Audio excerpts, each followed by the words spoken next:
Ned Stark stood on the great September steps, weary bones bracing against the heat of the king's landing sun, heart hammering in his chest. Sansa's tears glistened in the corner of his eye, but he forced himself to keep his focus on the boy king who sat on the Iron Throne, Joffrey, that ill-begotten child of Cersei and Jaime, though few spoke those words aloud. The crisp memory of Cersei's smug face in the throne room lingered in his mind. The promise had been so clear.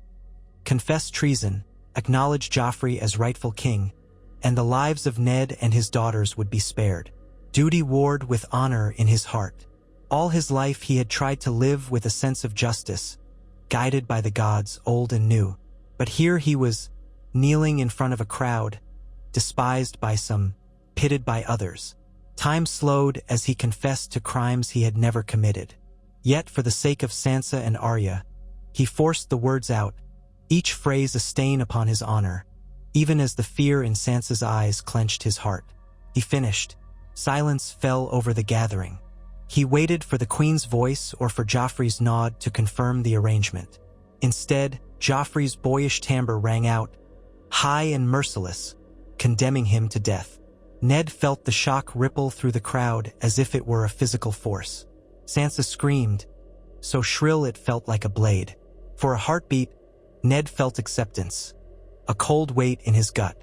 Then he met his daughter's gaze, and something awakened inside him. He knew then and there that he could not let this be the end. As Ser Island Payne stepped forward, sword glinting in the sun, the hush of onlookers gave way to frantic movement. Varys, the spymaster, began to glide forward, almost imperceptibly gesturing to the city watch. Strange. Moments later, from behind the line of Lannister guards, came a roar of protest from the crowd. Arya, somewhere among them, might have been involved, or it might have been one of Yoren's men. Ned couldn't see clearly. His field of vision was narrowed by the shining steel drawing closer to his neck. But then something happened. A yell, a sudden burst of motion, and suddenly Varys was whispering something sharply to the nearest gold cloak, whose expression grew guarded. The city watch wavered. Jaime Lannister, apparently just arrived, stepped into the fray, trying to restore order. All around Ned, confusion was unfolding. The clamor grew, and the sword never fell. Ser Island was forced backward as men in Lannister crimson pressed around him, their attention abruptly yanked toward some disturbance in the crowd. Ned's next breath came shakily, and he realized with an intense rush of relief that, for the moment, he still lived. Another man in the crowd let loose a shriek about traitors, and the mass of onlookers swayed. The gold cloaks, uncertain and spurred by a gesture from Varys, parted. Two swords from behind pinned Ser Island's arms, twisting them back before he could bring his blade down. The man tried to struggle, but a ring of sharp steel forced him to his knees. So many hearts pounded amid the chaotic swirl, some loyal to the crown, others uncertain, still more outraged by Joffrey's sudden betrayal of mercy. A flurry of highborn gasps followed. Sansa's screams reverberated in Ned's skull. He expected an immediate order from Joffrey or Cersei to seize him or cut him down, but what happened next shocked everyone. Varys, silent and cunning, spoke in a loud, urgent tone. "Your Grace, the crowd is in uproar. Blood may be spilled here in the September of Baelor if we do not handle this delicately. Let us bring Lord Stark back to the dungeons until calm can be restored. You have shown him your mercy, and yet, you dare speak for me, Spider?" Joffrey's voice cracked, his childish anger flared. "I want his head. This is treason." "Aye." But Cersei, whose green eyes flickered with calculating concern, swiftly intervened. She placed a steady hand on Joffrey's arm. "My sweet son, Lord Stark is our prisoner. There may be more to gain by letting him rot in the black cells than spilling blood here in front of half the city. We shall have a chance to revisit this matter in private. We must not forget how the mob may react. You would not want to sow chaos that leaves your reign overshadowed by riot, would you?" Joffrey glared at his mother, petulance twisting his lips, but a part of him recognized the logic. At the same time, he was not yet wholly undone by the madness that might later seize him. The queen's words penetrated his anger just enough for him to nod curtly. "Take him," he barked. "Take him back to the dungeons. Let him rot with the rats." A wave of relief washed over Ned as he was yanked to his feet. It was far from rescue. The next hour saw him unceremoniously dragged back across the city and down to the depths of the Red Keep, into a cell that reeked of mold and despair. But he lived, and that changed everything. His mind spun as the door slammed shut, leaving him in darkness. How had he survived that moment when he was certain the sword would take his head? He tried to steady his breathing, ignoring the raw ache in his knees. He thought of Sansa, thought of Arya, and prayed they were safe. But relief warred with dread. He remained in the Lannisters' clutches. Surviving the steps of the Great September might only be the beginning of more cunning torments. In the days that followed, news trickled to him in odd, whispered moments. Varys came in his quiet, spider-silent way, bearing tidings that Ned devoured like a man starved. Sansa was still in custody, effectively a hostage in the Red Keep, though treated with courtesy. Arya had vanished into the streets, rumored to be under Yorn's protection. Robb Stark in the north had called the banners as soon as word reached him that Ned's life was threatened. Yet the rumors were conflicting.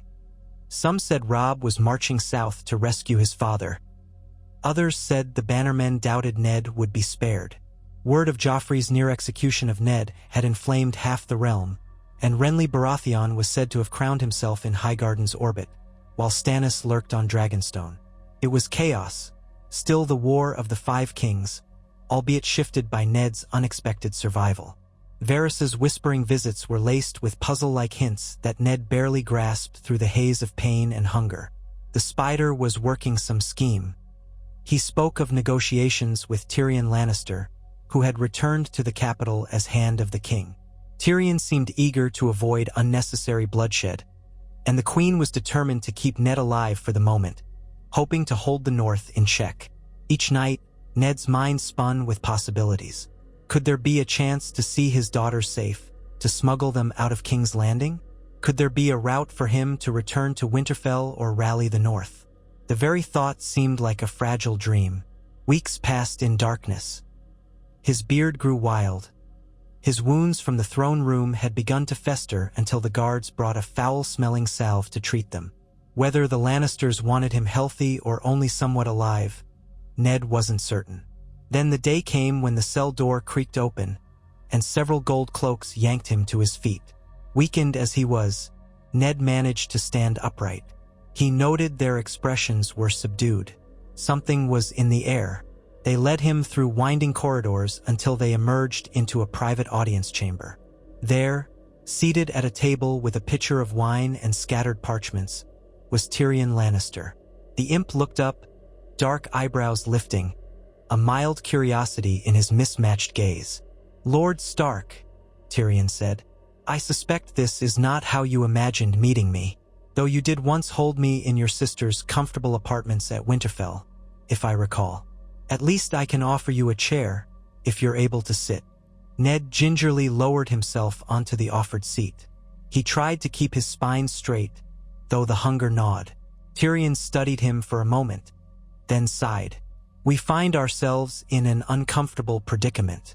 My sister insists you remain our prisoner. My nephew would love to see your head on a spike. Your sons in the north gather armies, presumably to deliver your head from that spike. We stand on the precipice of a war that could tear the Seven Kingdoms apart even more thoroughly than it already is." He poured himself some wine, then glanced at Ned. "I have always believed that cooler heads might prevail, though in my family that's a rare commodity." Ned's lips were parched, but he managed to speak. "What do you propose?" Tyrion steepled his fingers, a faint twist of a smile forming. "I propose a conversation. You are a man of honor, Lord Stark, so I suspect you'll appreciate some honesty. My father wants you dead, but not at the cost of turning every wolf in the north into a savage beast that overruns the rest of the realm. That would be unprofitable. Joffrey wants you dead, because he's young and stupid and full of cruelty. But I like to think we can find a solution that spares the realm a great deal of suffering. A letter from your son, Robb, addressed to the Queen, spoke of exchanging you for Jaime, who is in your son's custody if the rumors are true. My father would also find that arrangement agreeable if it could be done on favorable terms. My sister is hesitant, but she might be swayed. Ned felt a pang of hope. Robb had captured Jaime Lannister? That was news to him. So much had happened outside these walls. So you want me to sign some agreement? Tyrion's grin was wry. Well, we can craft a neat little package of words, yes. Something that sets conditions for your release. Terms that would reduce hostility and keep the North from marauding south. Your loyalty to the crown, an assurance that the Riverlands remain intact, that sort of thing. You'd be sent home, we'd get Jaime back. Everyone pretends to be satisfied except the Tyrells, Baratheons, Greyjoys, and half the realm who are vying for something or other. But at least the Lannisters and Starks wouldn't be at each other's throats. Ned looked Tyrion in the eye, remembering the shape of that strange dagger that had nearly killed Bran. The cunning intrigues swirling in King's Landing. Could he trust any arrangement here? Tyrion was not the worst of the Lannisters, but the shadow of Tywin and the Queen loomed large. Still, the chance to go home, to keep Sansa safe, to rejoin his family, filled him with a desperate longing. He could not let the North suffer for his pride. He was a Stark, and the North must come first. I'll listen, Ned said finally, his voice hoarse.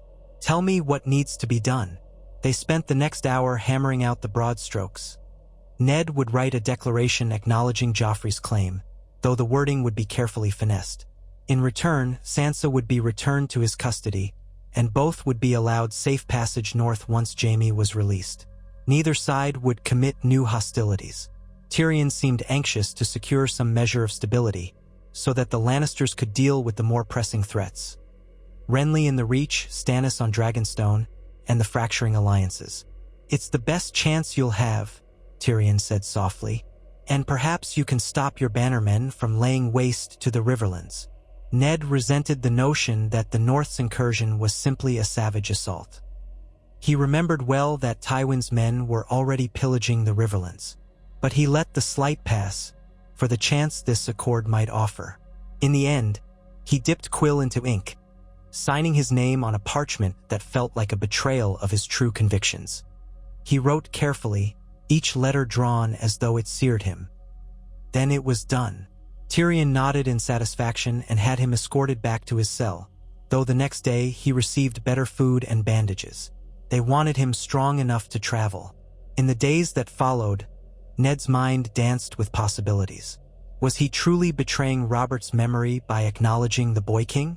But what if it was the only way to save Sansa and spare the North from further war? He also considered how Robb would respond. Would Robb feel betrayed by the terms? Would he relinquish Jaime in exchange for Ned's freedom? War is easier than daughters, Ned thought, echoing words he once spoke to Robert. He prayed that his son's desire to save his father would outweigh the fury that burned in northern hearts. Honor or duty, the old conflict. He tried not to dwell on it. A fortnight later, events began to unfold in a manner neither Ned nor Tyrion could fully control. A raven arrived in King's Landing bringing more urgent news. Stannis Baratheon had declared himself the rightful king and was preparing an assault on King's Landing, or so it was rumored. Meanwhile, Renly and the Tyrells were forging an army of considerable size. Tywin Lannister demanded his son Jaime be freed at once if Ned hoped to see Sansa again. Messages flew from castle to castle. Ned was kept in the Red Keep's narrower cells, but word reached him that a date and place had been set for an exchange. Near the twins. Robb would bring Jaime. The Lannisters would bring Ned and Sansa. The Freys, with their controlling position over the crossing, would host the parley, ensuring safe passage for both parties, assuming Lord Walder's neutrality still held. Ned scarcely dared to hope, but at last the day arrived when a small retinue of Lannister bannermen carried him and Sansa north. It felt surreal to see the roads outside King's Landing again. The city disappeared behind them as they traveled the King's Road, guarded by knights loyal to Tywin, accompanied by the imp himself to ensure the negotiations held. Sansa rode near him, pale-faced and silent, though she brightened at the sight of her father, no longer behind iron bars. Ned's heart ached for his little girl, She had lost so much innocence here. He tried to comfort her with gentle words and promises of returning home. Still, a part of him wondered if the North would ever be the same. Tyrion, for his part, remained sardonic yet not unkind. "I dearly hope your son is as reasonable as you, Lord Stark. My father will not take kindly to any unexpected turns." Ned only stared at him, too tired to reply with more than a curt nod. Upon reaching the outskirts of the twins, they found an enormous host gathered. The tents of the northern bannermen fluttered in the breeze, their sigils, wolf's head, flayed man, merman, testifying to their readiness for war. Jaime Lannister was said to be kept under heavy guard. Across from them, Lannister outriders in crimson cloaks made their presence known. Lord Walder's men patrolled, their stony faces watchful. The crossing at the Twins was the only stable route across the Green Fork, and Walder Frey wasn't about to let blood be spilled on his property without exacting a price. The exchange took place on a broad, flat stretch of land outside the Freys' walls. Ned, with chains about his wrists, stepped forward. Beside him, Sansa trembled. Opposite them, Robb Stark appeared, flanked by Grey Wind, the great direwolf, and the Lords of the North.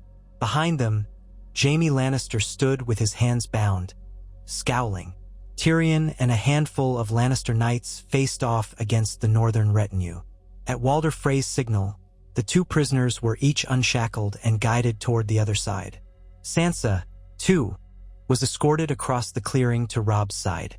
Ned's legs felt weak, but he walked, half in disbelief, until he was standing face to face with his son. He saw that Robb's eyes glimmered with tears he tried to hide, and realized that, for all the rumors of the young wolf, Robb was still scarcely more than a boy pressed into the crucible of war. "Father," Robb said quietly. He reached out gently, as if fearing Ned might vanish. Ned's throat constricted. "You've grown, my boy. Too quickly, I fear." He turned to Sansa, who was sobbing quietly as she clung to him. The three Starks stood together for the first time since the day Ned left Winterfell. Emotion racked Ned's body, but he forced himself to remain composed. Once, he would have vowed to repay the Lannisters for their treachery. Now, in this moment, all that mattered was seeing his children safe. Jaime Lannister was returned to his own men, shooting Robb a smirking glare despite the bruises on his face. Tyrion gave a curt bow to Ned. "Until next time, Lord Stark," he said, his expression neutral. And with that, the Lannister party began their departure, escorting Jaime away from the twins, heading south to rejoin Tywin. Ned expected that, in a day or two, the Lannisters and the North would be at odds again. This was a temporary truce at best. But for now, he had escaped King's Landing with his head still upon his shoulders, and Sansa at his side. At Lord Walder Frey's insistence, the northern host moved outside his domain before setting up camp. That evening, Ned sat in Robb's command tent with the main northern lords. Catelyn was there as well, relief etched across her features. She held Ned's hand for a long time, tears in her eyes. Bran and Rickon were still back in Winterfell, but Ned was grateful that at least part of his family was here, that they'd been able to save him. Soon enough, the conversation turned to the question of the war. What now? The lords demanded Ned's guidance. Their anger at the Lannisters still burned fiercely, especially among men like Roose Bolton and Great Jon Umber. Robb, too, was not eager to kneel to Joffrey after what had happened, but Ned's presence changed matters. "We have an accord," Ned said quietly, "signed under duress though it was. I recognized Joffrey's claim to the throne. They recognized our right to keep the North. They demanded we not rise in open rebellion." He drew a long breath, letting his gaze travel from one bannerman to another. "I will not hold you to that, if you feel your honor demands otherwise, but I have seen enough death in these months. Perhaps the North can remain separate from the southern conflicts. Let the Baratheons and Lannisters destroy each other if they must." Roose Bolton's quiet voice cut in. "And what of the Lannisters' atrocities in the Riverlands? They have slaughtered small folk loyal to your wife's family. Are we to stand aside and let it continue?" Let them grow stronger while the North cowers. Attention hung in the tent. Catelyn had family in the Tullis. The Riverlands were indeed ravaged by Gregor Clegane and Tywin's men. Robb's eyes reflected the uncertain gravity of kingship. "We can't forsake mother's kin," he said. "Nor can we forgive the near execution of my father so easily." Ned felt torn. The deal that had freed him was not a real peace, only an expedient. In his heart, he carried a simmering hatred of the Lannisters for their treachery and for the suffering they had caused his children. He remembered the dagger meant for Bran, the turmoil that had befallen Winterfell in his absence. Yet the prospect of an all-out war was daunting. "We must be clever," Ned said at last. "If we fling ourselves south in blind vengeance, the realm will bleed, and the North may suffer even more if we lose. The Lannisters are not our only problem. Stannis and Renly both claim the throne. Balon Greyjoy might strike while the realm is distracted. We must protect the North first and foremost. Ensure our people are safe. The blood of the last rebellion is still fresh in my memory. There is no easy path." Great John Umber growled, "Young wolf, you led us this far. We are sworn to your banner, and now your father stands beside you. Give the word, and we will march on Harrenhal on the west wherever you lead us." We did not come all this way to accept the Lannisters' monstrous rule.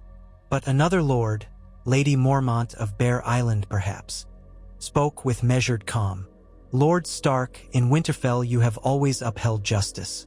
If this Joffrey is a bastard, as rumors say, how can we stand aside and let him wear the crown?" Ned recalled the secret that had sparked all this. Cersei's children were fathered by Jaime, not Robert. It was the reason Robert died, the reason Ned was named traitor. But if Ned repeated that claim openly now, it would unravel the fragile arrangement that spared his life. If he denounced Joffrey's parentage, the Lannisters would brand him oathbreaker, and war would be assured. He rubbed a hand over his jaw. "We must weigh carefully. Even if Joffrey is no true Baratheon, is Stannis a better king for our lands? Is Renly? War between them seems inevitable. My father always said, sometimes the only victory is to keep your people alive." A hush settled. Finally, Catelyn spoke. "We have the advantage of time for the moment. We hold the Twins Crossing. Lord Walder Frey won't join us unless he sees a chance for gain. But he also fears Tywin Lannister. Perhaps we can broker alliances in the Riverlands, protect my family's lands, and wait to see how the war between the Baratheons unfolds." Ned offered a subtle nod. "A measured approach. Let us send emissaries to Riverrun, gather news from the Vale and from Pike, and hold our forces in a strong position. If the Lannisters threaten us again, we will respond decisively. But for now, we mend our wounds, see to our defenses, and remember that winter is coming." That phrase, so familiar to northern ears, settled the discussion for the night. The next day, the northern host began a slow progression toward Riverrun, mindful of Tywin's movements. Messages were exchanged with Cersei and Tyrion, though these were largely polite formalities. Ned did not trust them. They did not trust Ned. Tensions remained high, but the immediate crisis cooled, and for the moment, the Riverlands saw fewer raids by Lannister men, as Tywin consolidated his forces to counter the Baratheon threats. Thus began a strange lull in the War of the Five Kings, with Ned Stark unexpectedly alive and returned to northern leadership. As they traveled to Riverrun, Ned took time with Robb, trying to understand all that had transpired. He learned of the battles near Whispering Wood and the capture of Jaime Lannister, of how the Northern Lords had proclaimed Robb king in the north after they believed Ned's death was certain. That last revelation stunned Ned. "They named you king in the north?" Robb's cheeks reddened. "They were furious after hearing you'd been executed. I tried to lead them, but I'm new to it. I never wanted a crown, father, only to save you." Ned placed a hand on Robb's shoulder. "I know, son, and they followed you because they saw your strength. The question is whether you still claim that crown now that I still live." The notion felt so strange to Ned. The North had not crowned a king in centuries. But the lords had sworn anew to the Stark line, seeing in Robb the makings of a northern independence that had lain dormant for generations. Robb looked thoughtful. Some of my bannermen are reluctant to bend the knee to any southern king, Baratheon, Lannister, or Targaryen if rumors from across the narrow sea are true. They say we fought one rebellion to be free of a tyrant. Why fight again just to be bound to a new one? They want the North free. And after King's Landing nearly killed you, I can't blame them for wanting to stand apart. Ned felt torn, not for the first time. As Warden of the North, I never desired to secede from the Seven Kingdoms. But I also never desired to see the North subjugated by a false king. Perhaps things have changed. The realm is tearing itself apart. Maybe the North will fare better on its own, so long as we have the strength to keep it safe. But be warned, Robb. Calling yourself a king invites the wrath of everyone else who would claim the right to rule over you. Robb grimaced. Then we must be prepared. We have one advantage in that we know these lands. Winter is our ally in a way. If the Lannisters come, they'll pay dearly. But I won't make any proclamation without your counsel, Father. The men already call me the young wolf, but I never wanted that alone. Perhaps father and son can lead together. Ned nodded solemnly. We shall see what circumstances demand. For now, let us keep the men's loyalty and stand firm against any who would do us harm. They reached Riverrun without opposition. Catelyn's brother, Edmure Tully, welcomed them, though tensions ran high. The castle was in a defensive posture, battered from skirmishes with Lannister forces. Lord Hoster Tully's health was poor, so Catelyn and Edmure had largely guided the Riverlands strategy. Now, with Ned's return, the Lords of the Trident felt renewed hope. However, they worried that they might be left alone in future wars if the North withdrew behind the neck. Ned assured them that the Starks would not forget the Tullys. Still, it was a precarious alliance. Time passed in cautious moves. Scouts reported that Tywin Lannister had turned his attention toward the threat of Stannis, who was amassing ships near Blackwater Bay.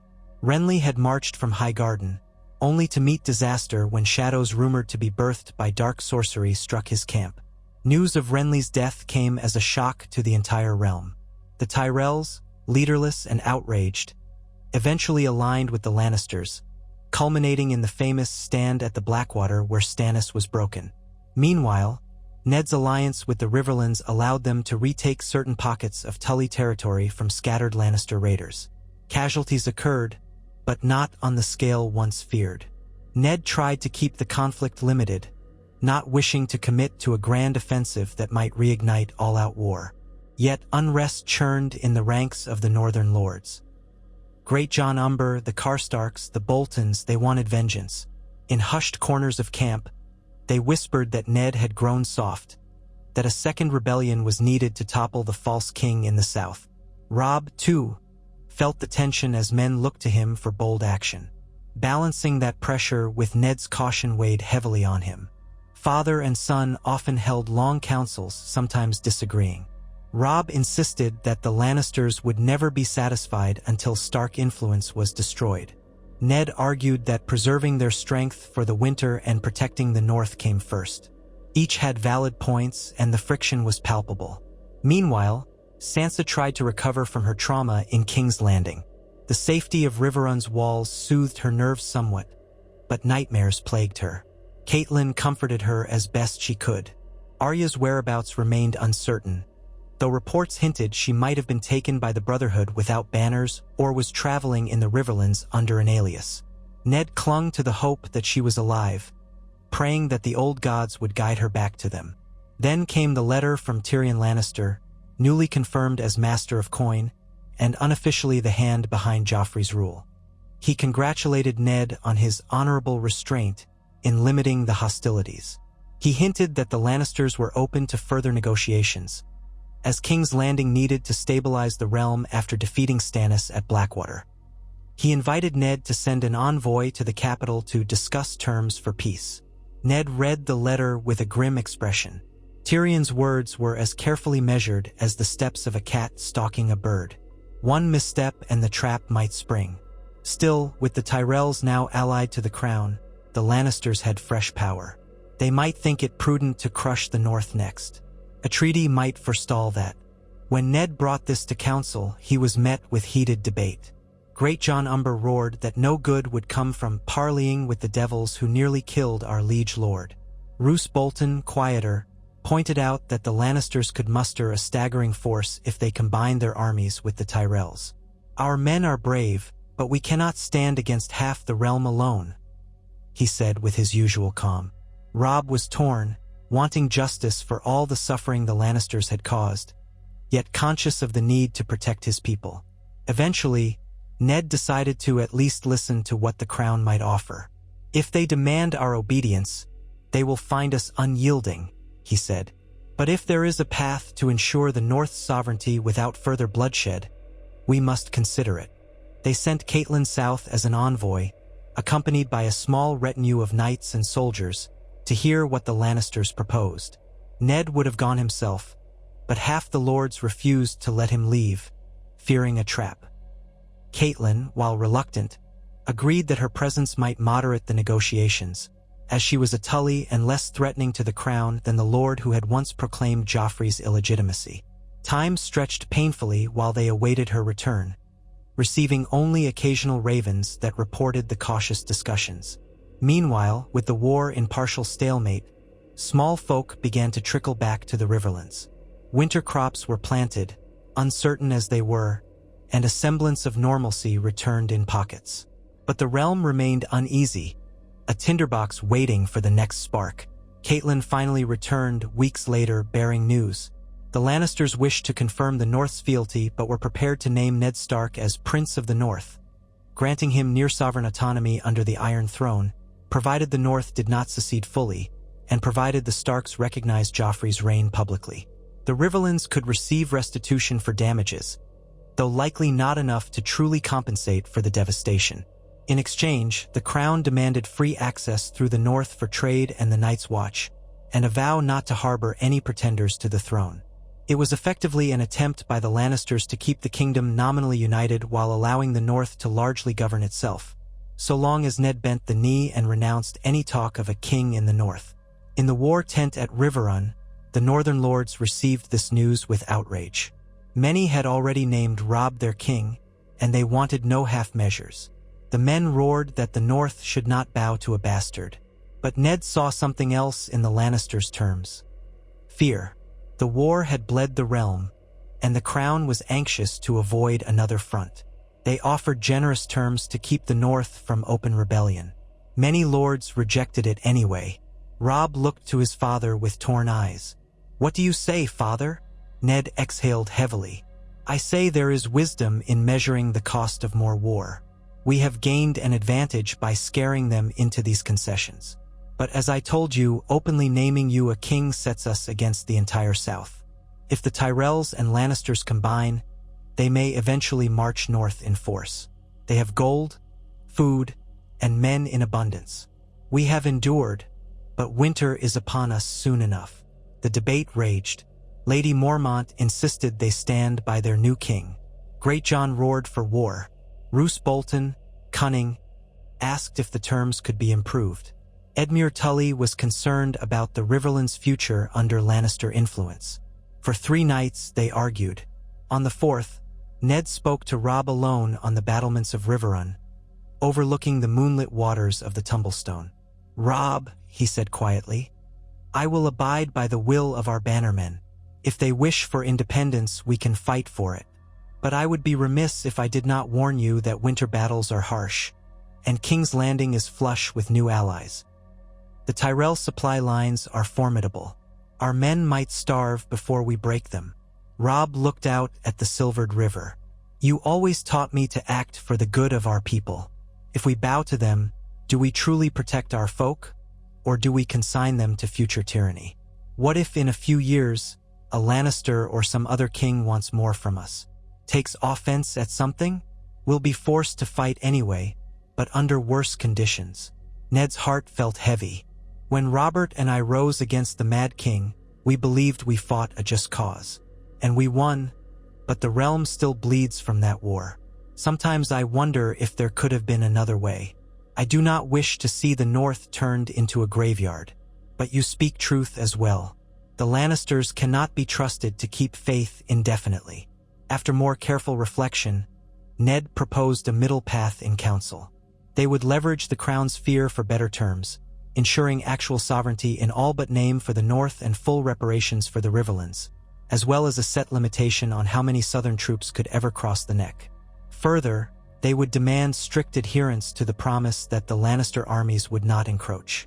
In return, Ned would bend the knee in a symbolic fashion, acknowledging the Iron Throne's suzerainty, but only in the vaguest sense. Robb, meanwhile, would relinquish the title of king in the north but be formally recognized as Ned's heir to a newly established Principality of Winterfell, or some such official-sounding compromise. It was an odd arrangement, neither fully rebellious nor fully loyal, enough to let the Lannisters claim victory, while the North effectively governed itself. The lords were split, but Roose Bolton, sly and influential, endorsed it, citing the practicalities of avoiding a ruinous war. The Karstarks, sworn to avenge their dead, refused at first, but eventually, the majority saw the sense in preserving their lands.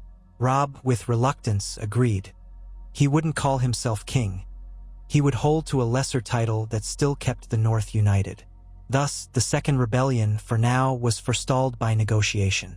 The realm seemed poised to settle into a tenuous peace under the Lannisters, buttressed by the Tyrell alliance, with the North and Riverlands as semi-autonomous regions. Yet the question hung in the air. Would it last? In King's Landing, Tyrion Lannister responded favorably to these demands, astonished at the Starks' willingness to bargain. He must have sensed a trap or some hidden ploy, but perhaps recognized that a battered realm needed peace. Cersei, fuming at the concessions, nonetheless agreed, for Tywin's counsel was clear. Better to have the Starks as quasi-allies than open a new front. Joffrey, too distracted by new amusements, had little say in the matter, especially as Tyrion pulled the strings behind the scenes. And so a formal treaty was arranged. Ned Stark would come to King's Landing to kneel before Joffrey in a grand ceremony, where he would be invested as Prince of the North, with broad powers to govern and raise armies solely for northern defense. The Riverlands would be recognized under the rulership of Lord Edmure Tully, with special status given their suffering during the war. The crown would remove all Lannister forces from the Trident, and restitution would be paid in gold. The banner men who had followed Robb south would return home to prepare for winter. When Ned told Robb that he intended to travel to King's Landing for this ceremony, Robb bristled. "Father, you can't trust them. They might kill you the moment you kneel, or brand you a traitor again." Ned nodded. "It's a risk, but if I don't go, they will see it as a slight. Tensions will boil over. This treaty might be our best chance to spare our people. I will not let fear keep us locked in endless war." He paused, seeing the pain in his son's eyes. "I promise you, I will be cautious. I survived their dungeons once before. Should anything seem amiss, I have arranged with Roose Bolton. He will not disband the northern host fully until I am safely returned." Reluctantly, Robb acquiesced. Catelyn, fearful, chose to remain in Riverrun to tend to her ailing father. Sansa, in tears, begged Ned not to return to the city that had nearly killed him. But Ned was resolute. He took a small retinue of loyal guards, traveled swiftly down the King's Road again, each step of his journey haunted by memories of his imprisonment. The closer he drew to the capital, the more tension coiled in his belly. When they arrived, the city was subdued. The scars of the Blackwater fight were evident in burned-out areas near the bay, though the Tyrell Gold was funding rebuilding efforts. Banners of House Lannister and House Tyrell flew side by side. The small folk stared at Ned's company with a mixture of awe and nervousness. The day of the ceremony dawned hot and bright. Ned, dressed in formal Stark attire, made his way to the Red Keep. The throne room was thronged with nobles wearing bright finery. On the Iron Throne, Joffrey sat, looking every bit the petulant boy king, though he tried to appear regal. Cersei stood at his side in resplendent green and gold. Tyrion hovered near the dais, watchful. Mace Tyrell and his court looked on, apparently satisfied with the new arrangement that solidified their influence. Ned walked the length of the hall, accompanied by a hush. He could almost see the spot where he had once knelt in shackles, awaiting execution. Fury flickered in his heart, but he kept his composure. He forced himself to remember his mission, to protect his people. At the throne's base, he stopped. A herald announced, "Lord Eddard Stark, Warden of the North." The title was pointedly incomplete. Ned inhaled. He knelt, pressing one knee to the marble floor, head bowed. Joffrey's shrill voice rang out. "We are pleased that the Lord Stark has come to reaffirm his loyalty to the Iron Throne. In recognition of his many services to the realm, and in the spirit of reconciliation, we name him Prince of the North with power and privilege."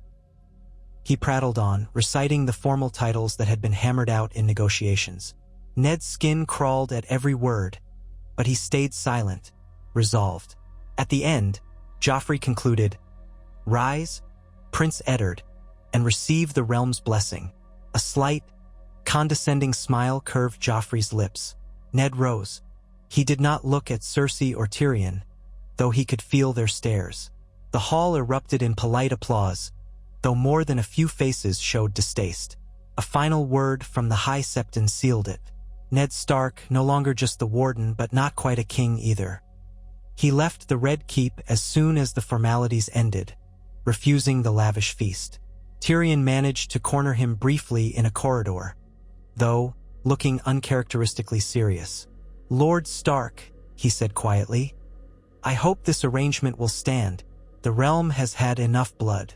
But do not think that I am blind to how precarious this is.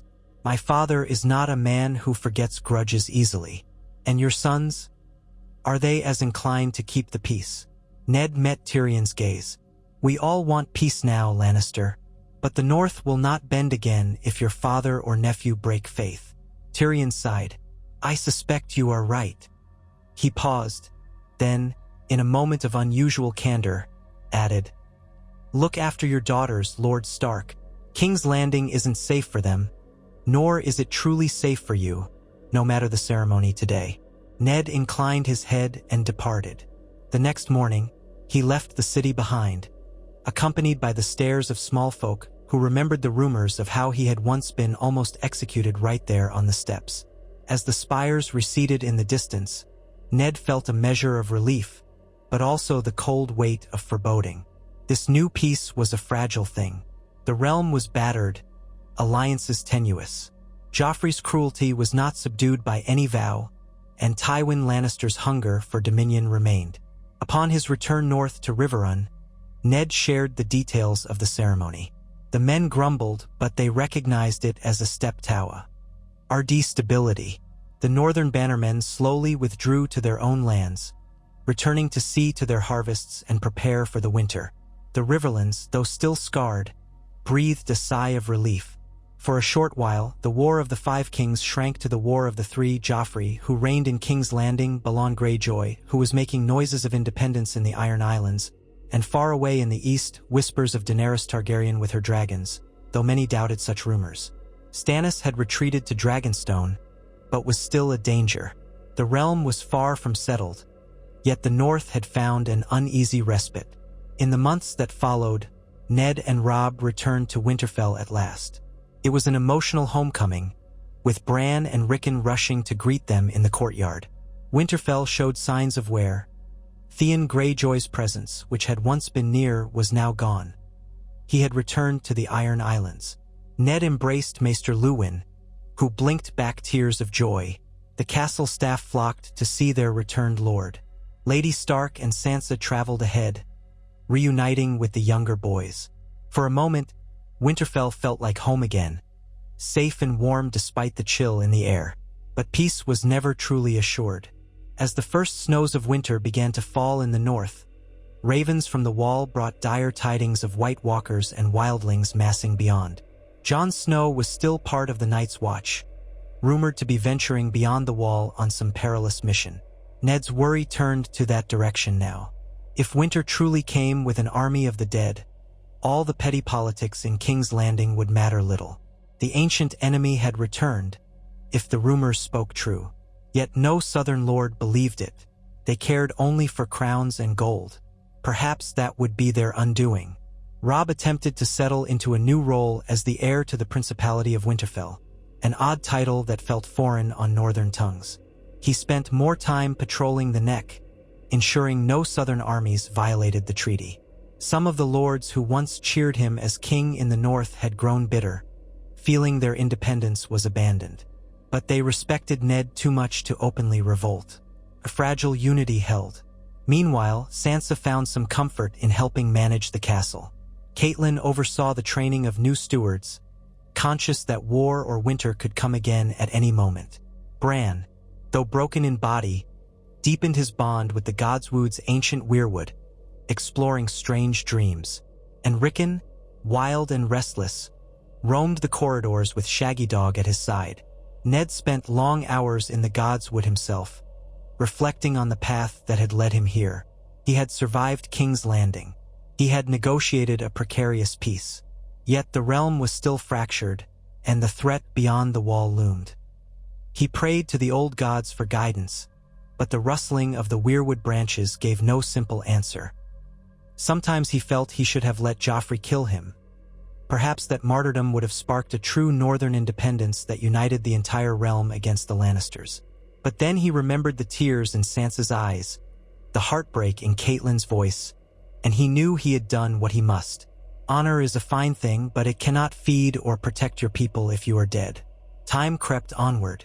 Whispers from the south told of Joffrey's increasingly cruel antics, of Tywin's iron grip on the court, and of Tyrion's diminishing influence. The Tyrells grew in power and demanded more from the crown. The seeds of another conflict brewed.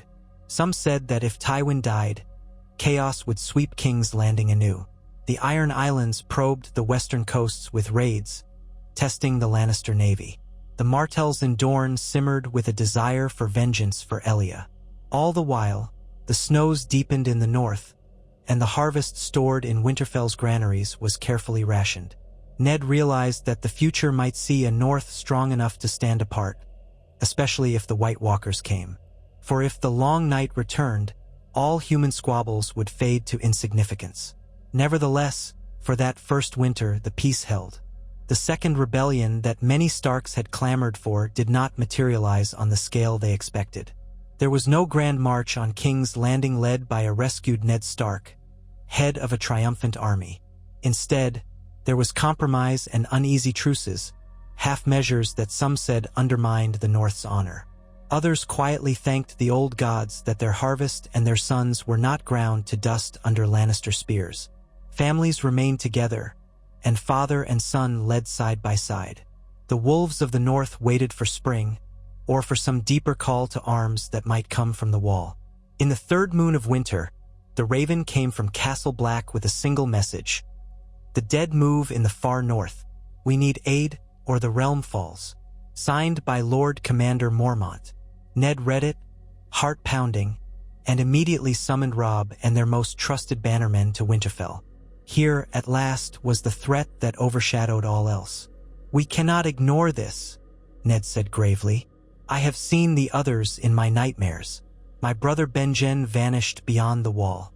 The Night's Watch is our shield. If they call for help, we must respond. Robb nodded. But will the Southern Lords even care? They dismiss the White Walkers as legends. Ned's jaw tightened.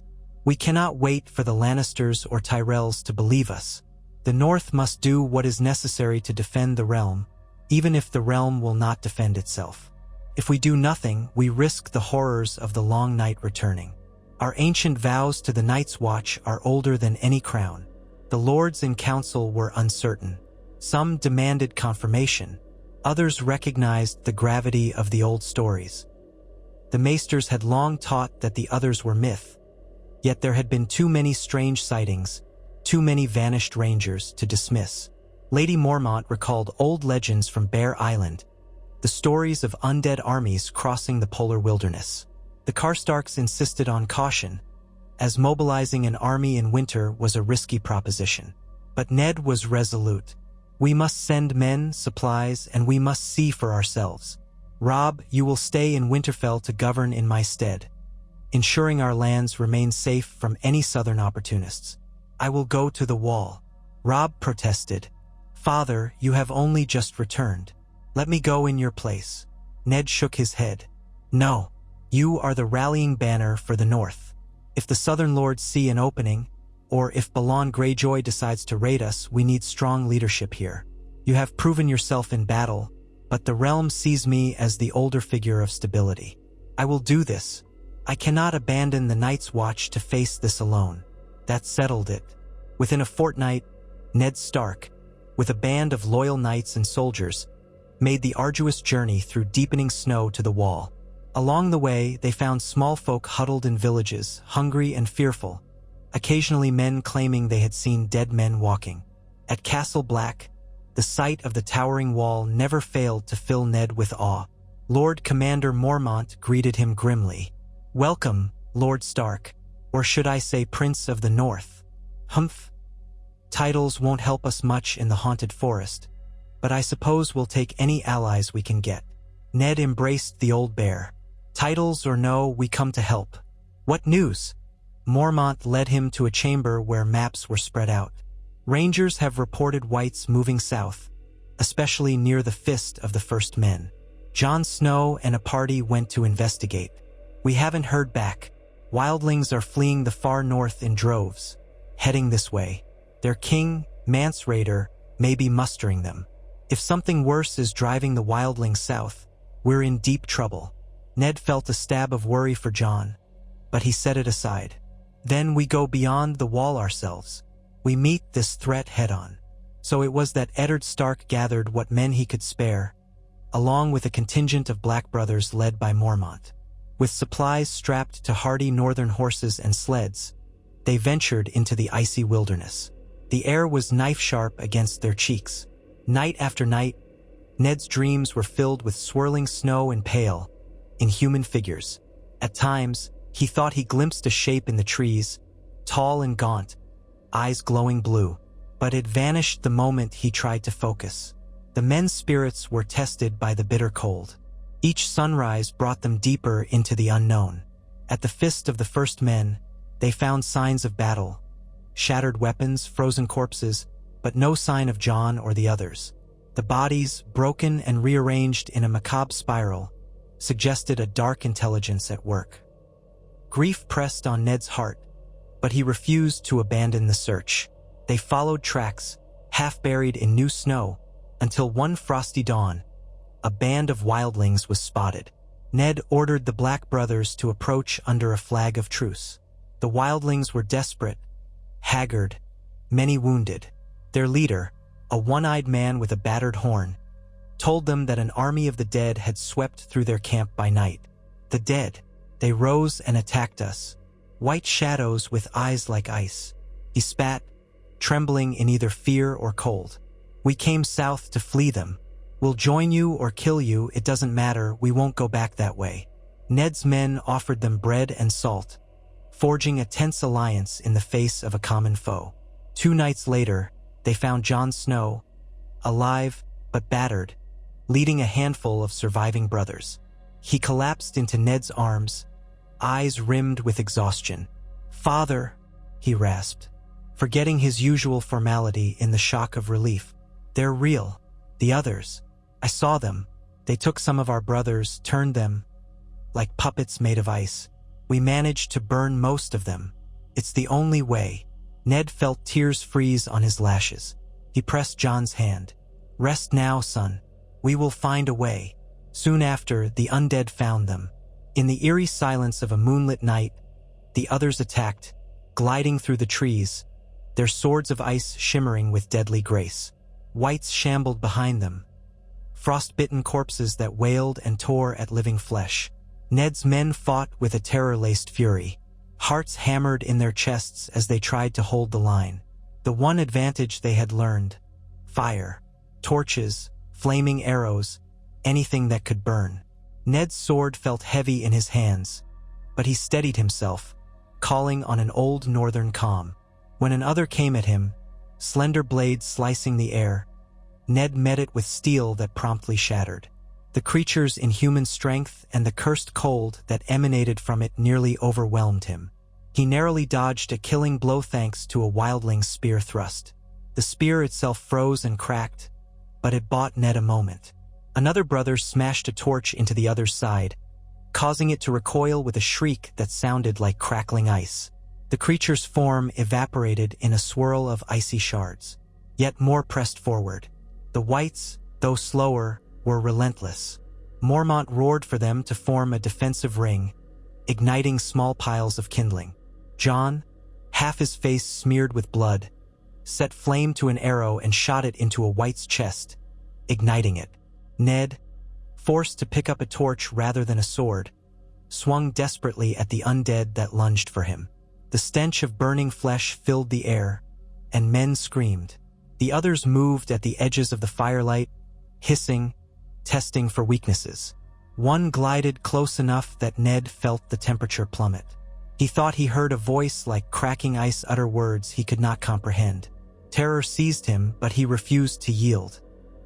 He hurled his torch, the flame skittering across the creature's chest. It screeched, fracturing into shards of ice that dissolved in the snow. At last, with dawn's faint light, the others withdrew. The battered living were left in a circle of scorched ground.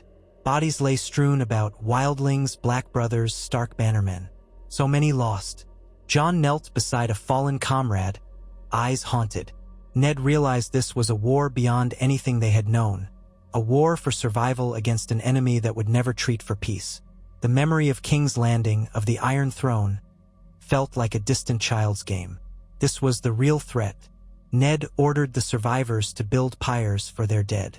They burned them all, every corpse, lest the enemy steal their bodies for whites. Grimly, they marched south, carrying the wounded, determined to make Castle Black their stronghold. Once behind the wall, they sent ravens to every corner of the realm, begging for aid. This was no time for trifling politics. Ned Stark signed the letters himself, writing to King's Landing, to the Eyrie, to the Stormlands, even to Pike and Dorne. He told them of the night's terror, the living dead, the silent, cold evil that threatened to plunge the world into endless darkness. They needed men, obsidian weapons, everything they could muster. The realm had to unite or fall. Days passed with no word from the south. Winter's snows thickened. Then at last, a raven came from Tyrion Lannister, acknowledging the threat but offering only cautious words. "We shall investigate. The crown is not in the habit of accepting tall tales." Ned's fury nearly boiled over, but he forced calm. He had expected disbelief. He penned another plea, addressed this time to the Tyrells, hoping they might sense the gravity if the Lannisters would not. Balon Greyjoy ignored them entirely. The Vale sent ambiguous regrets, but the North would not sit idle, nor would they face the threat alone. Mance Rayder's wildlings, faced with the extinction of their people, joined Ned Stark. A precarious alliance formed at the Wall, forging a single force of Black Brothers, wildlings, and northern soldiers. They spent the winter fortifying the Wall, forging dragonglass arrowheads from ancient caches rumored to exist in the deeper vaults of the Watch. Jon Snow proved instrumental, bridging the divide between wildlings and crows. Ned saw in him a leader that the North might one day need, bastard or not. The blood of the Starks ran strong in him. The nights grew longer. Ice coated the trees in glassy layers. Scouts reported the others were gathering, an army of death preparing for a final push. Ned prayed that the southern realms would see reason and send aid. But even if they did not, the North would fight.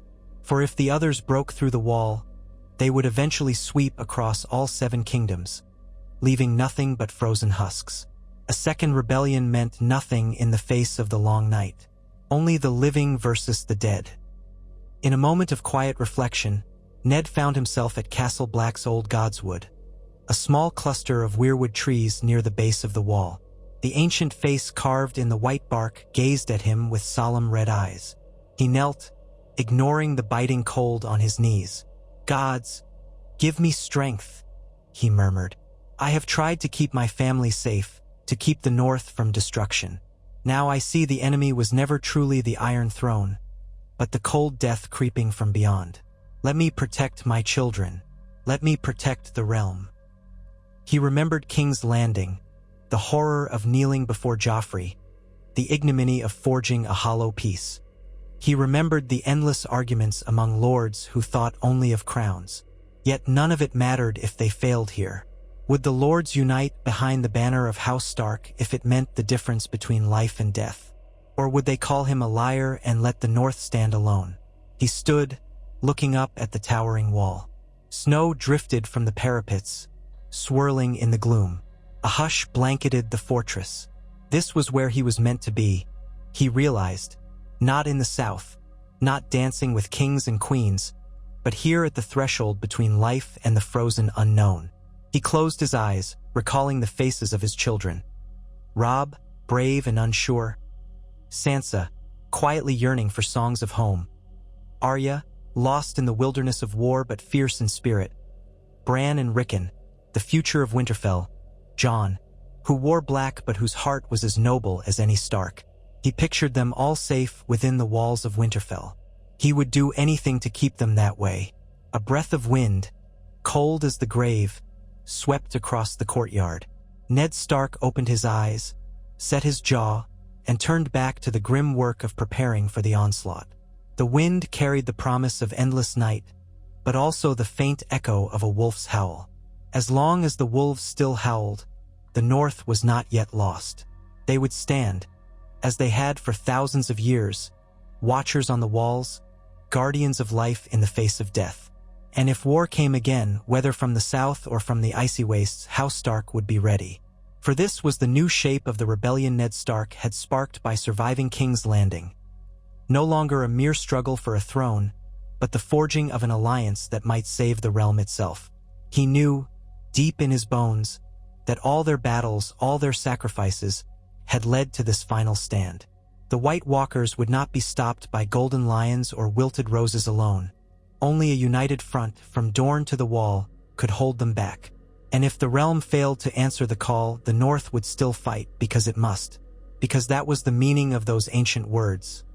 Winter is coming. And if he had to rebel again, this time against death itself, Eddard Stark would do so, with all the fierce devotion that had carried him this far, vowing that as long as he still drew breath, the dawn would not be extinguished by the long cold night. Snow drifted in pale curtains against the colossal edifice of the wall, the swirling flakes like fleeting ghosts in the torchlight.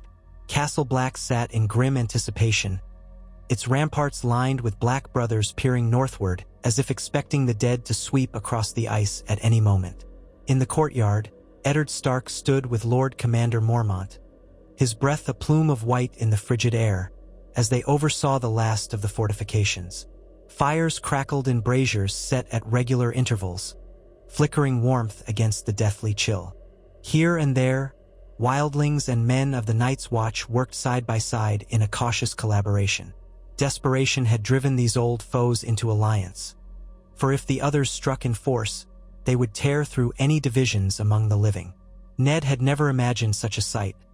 Black brothers hauling timbers in tandem with giants from the furthest north, ragged spearmen from some wildling clan setting new wooden spikes under the direction of sworn brothers, all beneath the watchful eyes of the new northern garrison that Ned had brought. Their plan was simple, if any plan in this war against the dead could be called simple. Hold the wall at all costs, rally more forces from beyond the neck if the southern lords would heed the call, and find any advantage that might repel the threat stalking them in the night. Still, no word had come from King's Landing with a real promise of aid. Only polite dismissals penned by Tyrion Lannister and sealed with the royal sigil. Alon Greyjoy had answered not at all, refusing even to open a raven's message. Dorne had been silent as a tomb. Here, on the precipice of the greatest danger in living memory, Eddard Stark stood with only a fraction of the realm's might, left to face an enemy that even the Targaryen dragons in ancient times had regarded with dread. It had been 3 days since their last brush with the others beyond the wall, 3 days of frantic repairs and watchful nights. In the new barracks, built in part by wildling labor, some of Ned's and were bedding down. Many had marched or ridden from Winterfell under the direwolf banner, while others were sworn to lesser houses that had responded to the call. In the small hours, Ned found himself pacing, too restless to sleep. Too many anxious thoughts gnawed at him. The missing men from earlier scouting expeditions, the sense that time was running out, and the knowledge that the living here might well be all that stood between the entire continent and a second long night. He paused to watch as Jon Snow walked through the courtyard, guiding two figures. Tormund Giantsbane, red-bearded and boisterous even in these dark times, and a tall, lean woman with short-cropped hair who wore a determined scowl. Val, Mance Rayder's sister-in-law, if Ned recalled. They were conferring in low voices, presumably discussing the wildlings' next move. Jon looked older than his years, his face shadowed by exhaustion, but a firmness lined his jaw. Once, Ned would have gently rebuked his bastard son for wandering the courtyard at this hour, told him to rest. Now, Ned understood that none of them had the luxury of rest. Ned stepped forward. At his approach, the conversation halted.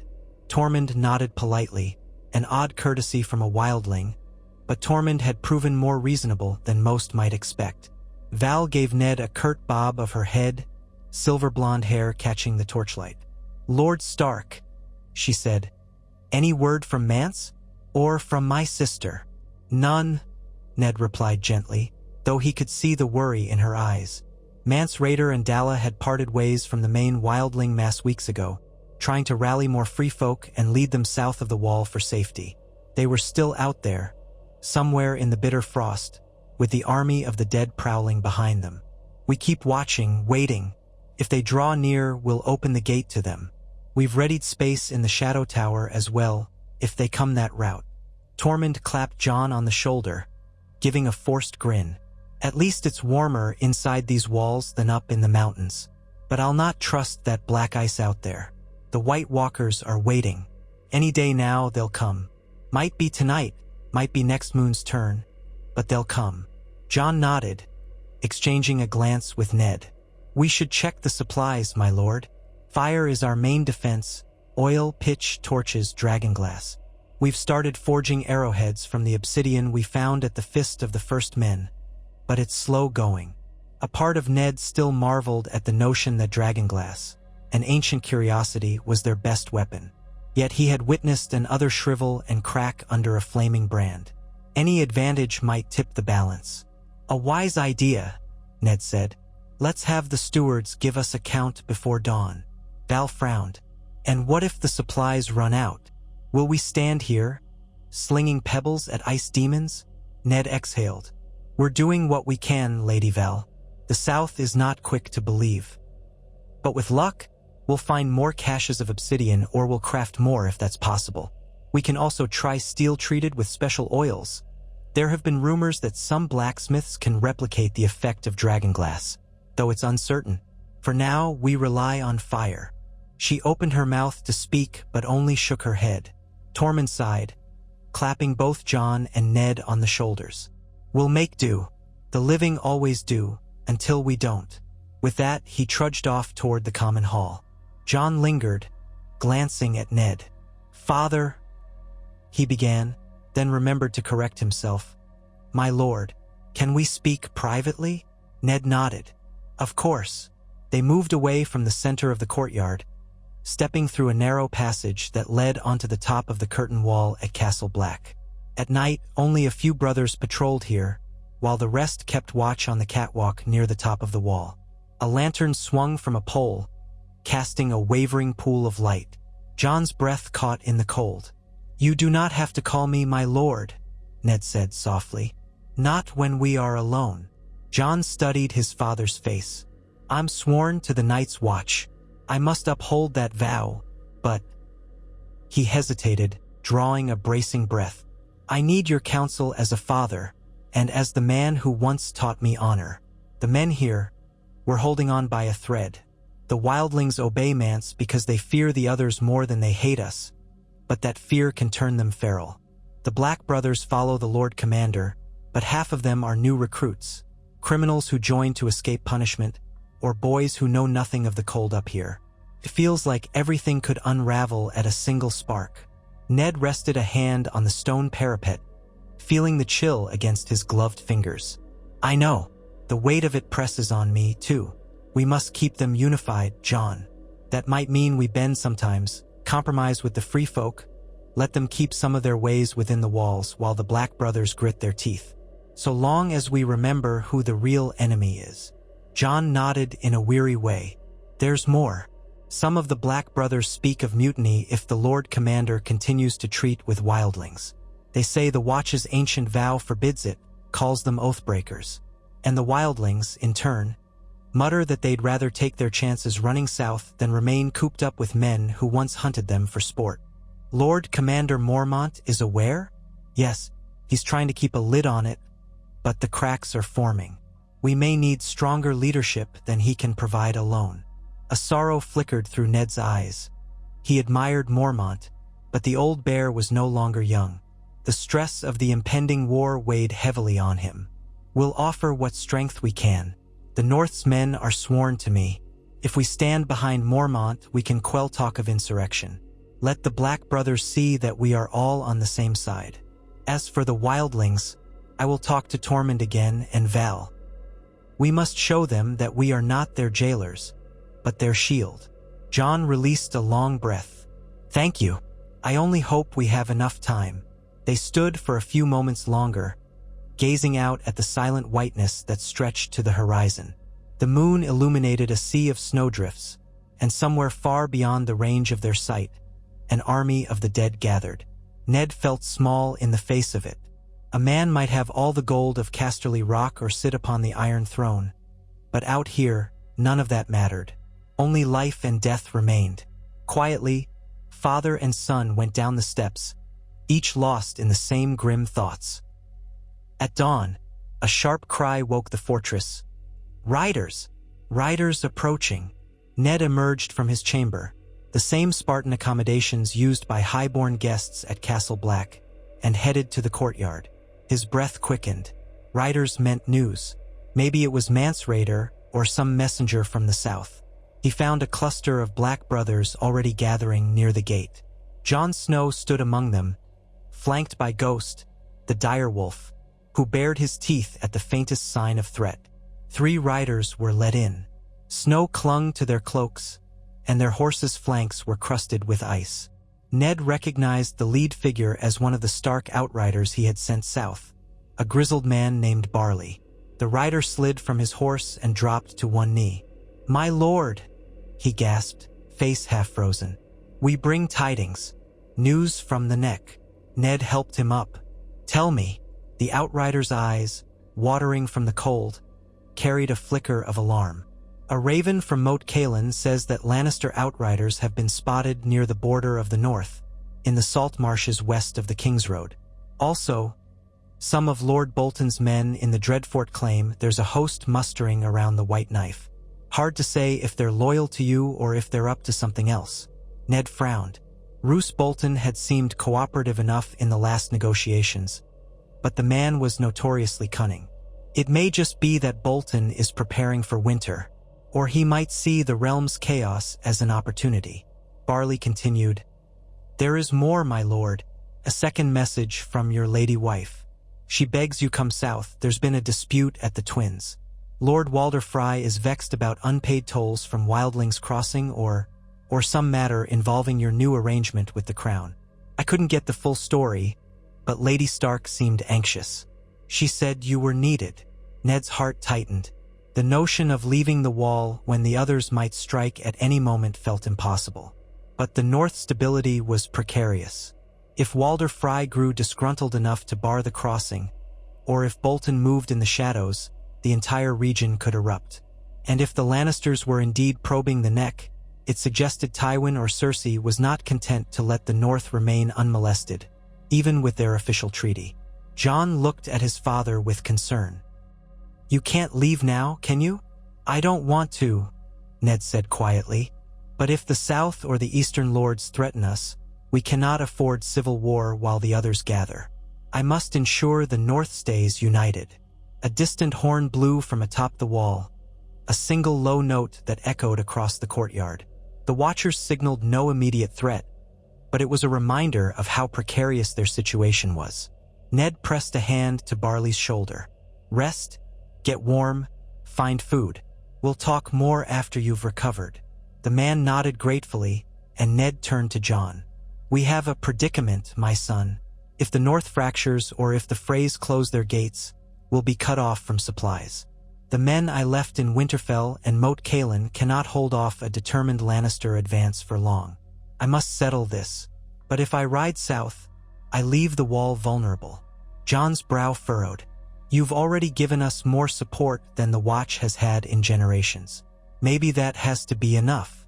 Leave some of the Stark men behind under an officer you trust. I'll be here with the Black brothers. If we must fight soon, I'll do what I can to hold the line. Ned studied him, torn. I would prefer to keep you out of the thick of it. Father, Jon said, using that word intentionally. I've already faced the White Walkers. Everyone here has, in some measure. This is my duty. You taught me to see it through, no matter the cost. Ned gripped Jon's shoulder. Then so be it. I'll speak with Mormont. You are a sworn brother, but you also have the blood of the North in your veins. He knows he needs your leadership. Some of my knights will remain as well, Ser Roderick Castle, if he's willing. That might keep some semblance of order if tensions flare. Jon nodded, and for a moment, an unspoken understanding passed between them. Neither knew if they would see each other again after they parted ways. The living walked in the shadow of death. That evening, Ned called a council in the common hall. It was a cramped space, thick with the sense of hot stew, sweat, and damp wool. Gathered around the large table at the hall center were Lord Commander Mormont, Tormund Giantsbane, Val, Dolorous Ed Tollett, a few of the senior Black brothers, and several Stark men including Ser Winton of White Harbor and Harold Tallheart. The torches hissed, casting flickering light across their tense faces. Ned explained the messages from the Neck and the Freys. He spoke of the Lannister sightings, the potential threat from Roose Bolton, and his sense that he must ride south to prevent the North from tearing itself apart. But our fight here is no less pressing, he continued, glancing from Mormont to Tormund. We have reason to think the others could strike again soon. Scouts have not seen large movements, but the smaller raids might intensify. We can't leave Castle Black undermanned. Mormont nodded, tugging at his thick beard. You've brought us good men, Lord Stark. If you must go, leave what you can. We'll hold. I pray the realm understands our plight before it's too late. Tormund barked a short laugh. The realm doesn't give two shits about us free folk. But I suppose your fatherly sense of duty means you care at least a bit. I'd go see to your petty lords. We'll stay here and wait for the big freeze. Val's expression soured. We could use more steel, more fire, more obsidian. If you find any blacksmith or maester who can produce dragon steel, or whatever it's called, get them to send it north. Ned inclined his head. I'll do everything in my power, and I'll see if there's any further alliance we can build with the Vale or the Riverlands. My wife's family might lend us more men, or at least supplies. Harold Tallheart cleared his throat. My lord, I'll remain with the men you assign. I have no desire to see the others creeping over the horizon. My place is here, where I can do the most good. And I will stay as well, added Ser Winton. If winter is truly here, we must stand at the boundary. Ned glanced around. Very well. Ser Roderick has experience dealing with southern lords, so I'd prefer he accompany me. I'll leave you men under Jon Snow's coordination, though Lord Commander Mormont holds final authority over the Watch. I trust you'll find a way to work together. Jon gave a small nod as Mormont said, Indeed. Now let's speak of how you'll travel. The road south is dangerous. Wildling bands roam, though not all as friendly as Tormund's lot. Others might lurk in the deeper woods. You'll want a strong escort. Ned agreed. For the next hour, they hammered out details. By the time the council ended, the plan was set. Ned and a retinue of about 30 Stark men, plus Ser Roderick, would depart at first light. They would take the King's Road, stopping at Winterfell briefly to gather fresh mounts and any needed supplies, then continue on to Moat Cailin to meet with Lady Stark and assess the situation with Frey and Bolton. If all went well, Ned would move further south to deal with Walder Frey personally, possibly in concert with Edmure Tully if needed. The watchers at the wall would remain on high alert, waiting for any sign that the others were on the march. After the hall cleared, Ned lingered to speak privately with Mormont. The old bear stood by a brazier, warming his hands. Never thought I'd see the day we'd rely so heavily on wildlings, Mormont mused, shaking his head. But I thank you for forcing that peace. If the free folk had stayed scattered, the others would have picked them off one clan at a time. At least now we have some strength. I only did what I must, Ned said softly. We'll need all the living we can find. Old hatreds mean little if the entire realm is at stake. Mormont gave a curt nod. Humph, a good lesson for the southern lords, but they won't listen.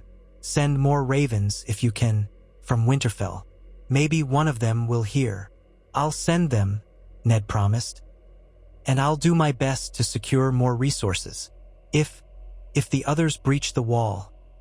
He trailed off, feeling the weight of those words.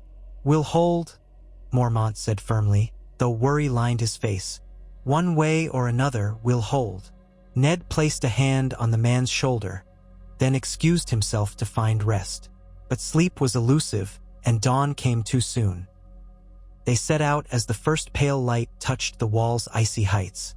Jon was there at the courtyard gates to bid Ned farewell, Ghost at his side. The direwolf's red eyes studied Ned in that uncanny way that direwolves seem to. Jon said little, only bowed his head slightly. Father and son clasped forearms in a silent gesture of respect. Duty overshadowed personal sentiment. Then Ned mounted his horse, and the small column of riders set forth. The journey south from Castle Black felt both familiar and alien. Familiar in that Ned knew these roads from long ago hunts or official visits as Warden of the North. Alien in the hush that lay over the landscape. Even the wind seemed fearful, moaning softly through the skeletal trees. They saw no living soul for days, only tracks of animals in the snow, occasional patches of old blood or charred remains where some raiding band had clashed. Ser Roderick, riding close to Ned, wore a perpetual frown. Never thought I'd miss the sound of small folk chatter, the old knight muttered.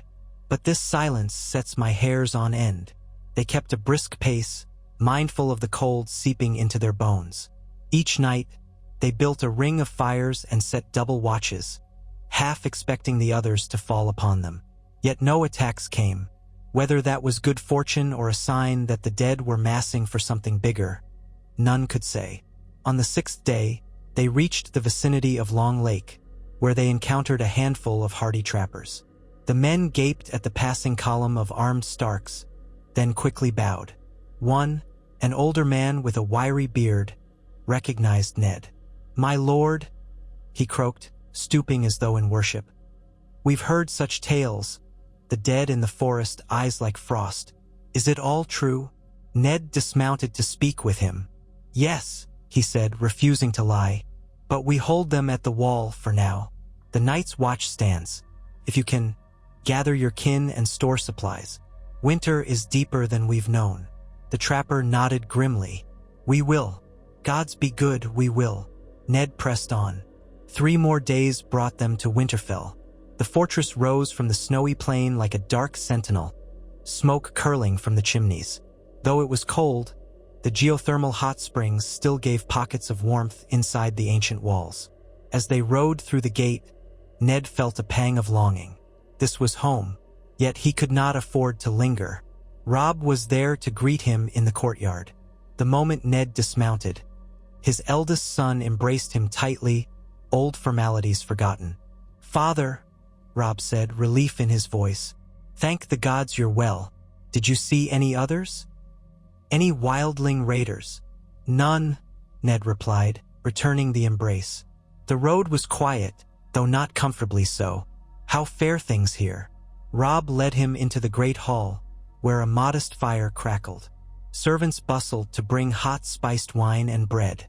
There, in hushed conversation, Ned learned that Winterfell was safe for the moment, but the tensions within the north had grown.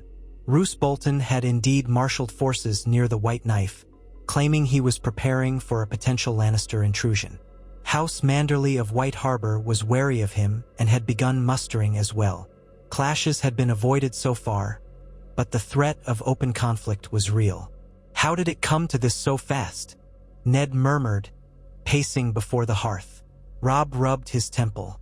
Karstark men bring conflicting rumors. The Umbers want to stay out of any Bolton quarrel unless we explicitly call them. The Mormonts are sending ravens daily, asking if we should mobilize. Meanwhile, your letters about the threat beyond the wall reached us, so we tried to keep the bannermen calm. But worry and ambition have a way of spreading. Some lords want to push south and secure the neck. Others fear a southern invasion. Now with Lord Frey complaining about wildlings crossing near the twins, the entire region might be locked off if he doesn't get what he wants. Which is gold, presumably, and perhaps more promise of power in the new arrangement we have with the Iron Throne. We have your old letters explaining the Principality of Winterfell.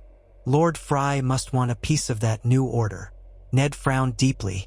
Walder Frey is an old fox, sly as they come. He'll exploit any advantage. If he senses weakness in our hold over the north, he'll press for more. Our supply lines from the Riverlands rely heavily on the twins. We can't afford to have him close those crossings. Robb folded his arms. Catelyn left for Moat Cailin yesterday, hoping to meet you there. She intended to ride from there to the twins if you didn't arrive quickly. I sent an escort with her, though not large. We can raise more men if you wish. Ned nodded. Yes, we must, but not so many that we strip Winterfell bare. If the others break through, you'll need to defend the north. The great hall fell silent a moment. Father and son both weighed down by the gravity of their predicament. Then Ned placed a hand on Robb's shoulder. You've done well to keep the peace as best you can. Sometimes, in the face of chaos, preventing a war is as great a feat as winning one. Robb managed a small smile that did not quite reach his eyes. Thank you, Father. They spent the rest of the evening planning. Ned would continue to Moat Cailin with around 50 mounted men, part of the retinue that had come from Castle Black plus a few more fresh from Winterfell. Robb would remain behind, to watch for signs of Bolton's next move and to keep the other bannermen from panicking. If all went well, Ned would meet Catelyn, treat with Frey, and hopefully secure safe passage for supplies and glean more intelligence on the Lannisters near the neck. Before retiring, Ned walked the ramparts of Winterfell with Robb at his side. The snow had lessened, but the wind carried a bitter chill. In the courtyard below, the Stark guards patrolled steadily, their torches bobbing in the gloom. In the distance, Ned imagined he could see the faint flicker of the Godswood's heart tree, but perhaps that was only the reflection of the moon. Sometimes I wonder if we're fighting too many battles at once, Robb said softly. We have the undead in the north, the Lannisters in the south, and our own feuding lords here at home. A single misstep could break us. Ned gazed outward, remembering the weight of the Mad King's tyranny, the cost of Robert's rebellion. War seldom asks if we are ready, Robb. Comes and we must answer. You've taken on burdens I never wished you to bear so young, but you've borne them well. The North will endure, so long as we hold faith with each other. Robb nodded, though his eyes gleamed with the reflection of torchlight. I'll not fail you or our people, Father. Ned squeezed his shoulder. Nor I you, my son. 2 days later, Ned's troop departed Winterfell at dawn. The riders left behind the comforting presence of the old castle, forging south along half-frozen roads. This time, the journey was not so bleak. They passed a few small villages where farmers and craftsmen offered timid waves. And though the wind was cold, it lacked the eerie hush of the lands closer to the wall. There were signs of life here, woodcutters hauling logs, children playing in the snow. Ned felt a pang of relief to see that the north still breathed in its own stubborn way. At midday of the second day out, they approached the scattered stronghold known as Moat Cailin, a set of ancient towers rising from the swampy lowlands. Part fortress, part ruin, Moat Cailin was the southernmost bulwark of the north. Under good leadership, it could hold back entire armies attempting to invade from the south. But it was also an inhospitable place, rife with bogs and serpents. A horn sounded as they neared, and figures appeared atop the walls of the largest tower. Soon, a gate opened, and Ned spotted Catelyn, flanked by a half-dozen Stark guards. Relief washed over him. She looked weary but unhurt. She hurried forward as he dismounted, her cloak dragging in the slush. "My lord," she greeted formally, but as soon as they were close, they clasped hands in a tight grip. "I'm so glad you've come safely." Ned saw lines of worry etched in her face. "You've had trouble, cat?" She led him inside the main tower, away from the damp cold. There, in a small solar brightened by a single narrow window, she explained. "Lord Frey is furious that some free folk, wildlings, have slipped through the neck, crossing the swamps to avoid official tolls at the Twins. He claims it violates any agreement about the North paying him for the usage of his crossing. He's threatening to bar passage to all northern men and goods unless we settle the matter." Ned's mouth tightened. Frey would extort us with any excuse, but the wildlings must be desperate, trying to flee the threat in the far north. Possibly smaller bands who parted ways with Mance Raider. Caitlin's eyes flicked to him, troubled. "He also complains that you and Robb have not reaffirmed the old fealties. He mutters that you only treat with the Lannisters and the Tyrells, while ignoring your own lordly obligations. Of course, it's nonsense, but Walder Frey's nonsense can still cause havoc if he closes the Twins." Ned nodded. "I'll ride to the Twins immediately. I'll speak with him. We'll sort out a sum or a treaty that satisfies his greed." She placed a hand on his arm. "He also has a new batch of heirs jockeying for position. You know how that brood is, sons, grandsons, great-grandsons. At least 2 or 3 of them think to gain advantage by forging alliances with the crown. Another rumor says the Freys have reached out to Tywin Lannister, offering some form of agreement that might undermine us." Ned fought the urge to curse. So Walder Frey is once again hedging his bets, trying to see which side pays him better. That man has no loyalty to anyone but himself. Indeed, he might decide that the Lannisters are more profitable to his line than the Starks. A heavy silence settled over them. The Moat Cailin fortress might stop a southern army, but not a cunning old man's machinations. If Frey conspired with Tywin, the north might be threatened from 2 directions. Ned ground his teeth at the thought that, while the others prepared to slaughter them all, lords like Walder Frey still played games of coin and marriage. "We can't let him ally with Tywin," Ned said grimly. "Better to pay the toll now, whatever it costs, than to risk losing the crossing. The North cannot fight a war on 2 fronts when we also have a war beyond the wall." Caitlin inclined her head. "Agreed. I'll ride with you. If we show a united front, he might be less inclined to push us too hard." Ned welcomed the support. Caitlin had a cool head for negotiations. They took a day to rest the horses, letting the men gather strength for the next stage of travel. Meanwhile, Ned met with the Stark soldiers stationed at Moat Cailin to glean more about the rumored Lannister outriders. It seemed a small group had been spotted near Saltspear, but no major force. Possibly a reconnaissance mission. Possibly a threat for the future. Late that night, as Ned tried to snatch a few hours of sleep in the damp tower room, he dreamed of the White Walkers. In his vision, they swarmed across a windswept field of ice, swords of crystalline frost cutting down men and women who wore no sigils at all, just living souls. In the dream, Ned stood alone, Wolf's head banner drooping behind him, a broken sword in his hand. He turned, searching for any ally, and saw only whiteness. A shape loomed up, pale and tall, its eyes a bright, bitter blue. It raised a hand as if in greeting, and from it sprang a wave of freezing wind that turned Ned's breath into shards. He woke with a gasp, sweat chilling on his skin despite the cold. He could not sleep after that. The next day they rode for the Twins. Traveling through the neck was always a slow business, bogs, narrow causeways, hidden sinkholes. Caitlin knew some of the safer paths from her Tully upbringing, but they still proceeded cautiously. Along the way, Ned spotted evidence of the wildlings' passage. Footprints, half-submerged shelters, the remains of small fires. Now and then, they passed a starved group of them, huddled in makeshift camps. Some had children wrapped in ragged pelts, eyes wide with terror. Ned approached one such group under a truce banner.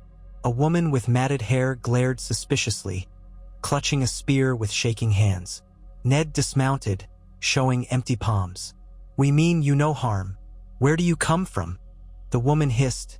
"North of the Frostfangs. Our clan was scattered. We fled.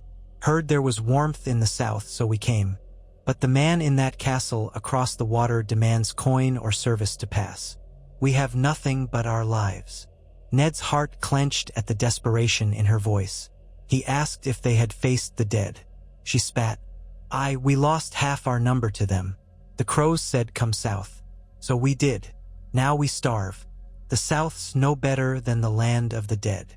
Caitlin, seeing children among them, beckoned to a servant who brought some bread and salt. A meager offering, but the best they could spare for so many. The wildlings eyed the bread warily at first, then snatched it. Ned pressed a few more supplies into their hands. He knew it was only a temporary respite. These wildlings needed safe passage or they would die in the swamps. "Seek the gift," Ned told them, referencing the lands near the wall set aside to support the night's watch. "If you travel back north along the King's Road, you might find refuge at Castle Black. They are letting wildlings cross now, so long as you promise no harm." The woman let out a bitter laugh. "Go back north, where the dead roam. You must be mad." Before Ned could reply, she turned away, dividing the bread among her ragged companions. He could not force them. The memory of their hollow eyes stayed with him, a testament to the realm's refusal to unite. All these folk, fleeing certain death in the far north, only to meet a slow demise in the swamps because a petty lord demanded coin. Riding on, they soon caught sight of the twins. Two near-identical stone keeps loomed on opposite sides of the Green Fork River, connected by a fortified bridge. Frey banners, twin towers on a silver-gray field, hung limp in the still air. Ned gazed upon the structure with a familiar dread. Crossing that bridge required Walder Frey's blessing. And Lord Frey was not a man to give blessings lightly. They halted on the northern bank. The drawbridge was up, and a pair of Frey guards shouted demands. Ned sent forth a herald to request an audience. Some tense minutes passed, then the gatehouse rumbled open, and a Frey captain stepped onto the causeway, surrounded by men with crossbows. "State your names and your business," called the captain in a nasal voice. Ned exchanged a glance with Caitlin, then guided his horse forward. "I am Eddard Stark, Prince of the North, Lord of Winterfell. With me is Lady Caitlin Tully Stark. We come to speak with Lord Walder Frey on urgent matters of safe passage and the Crown's treaties." The captain sniffed. "We were told to expect you. Wait here." He turned and marched back within, the crossbowman trailing after him. Another long wait.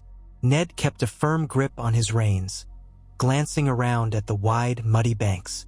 A swirl of wind rustled the weeds. The men behind him shifted uneasily in their saddles. At length, the drawbridge came down with a groan, allowing them to cross one side of the bridge fortress. For Frey outriders approached, each mounted and armed. They led Ned's party inside, though the gates slammed shut behind them with an ominous clang.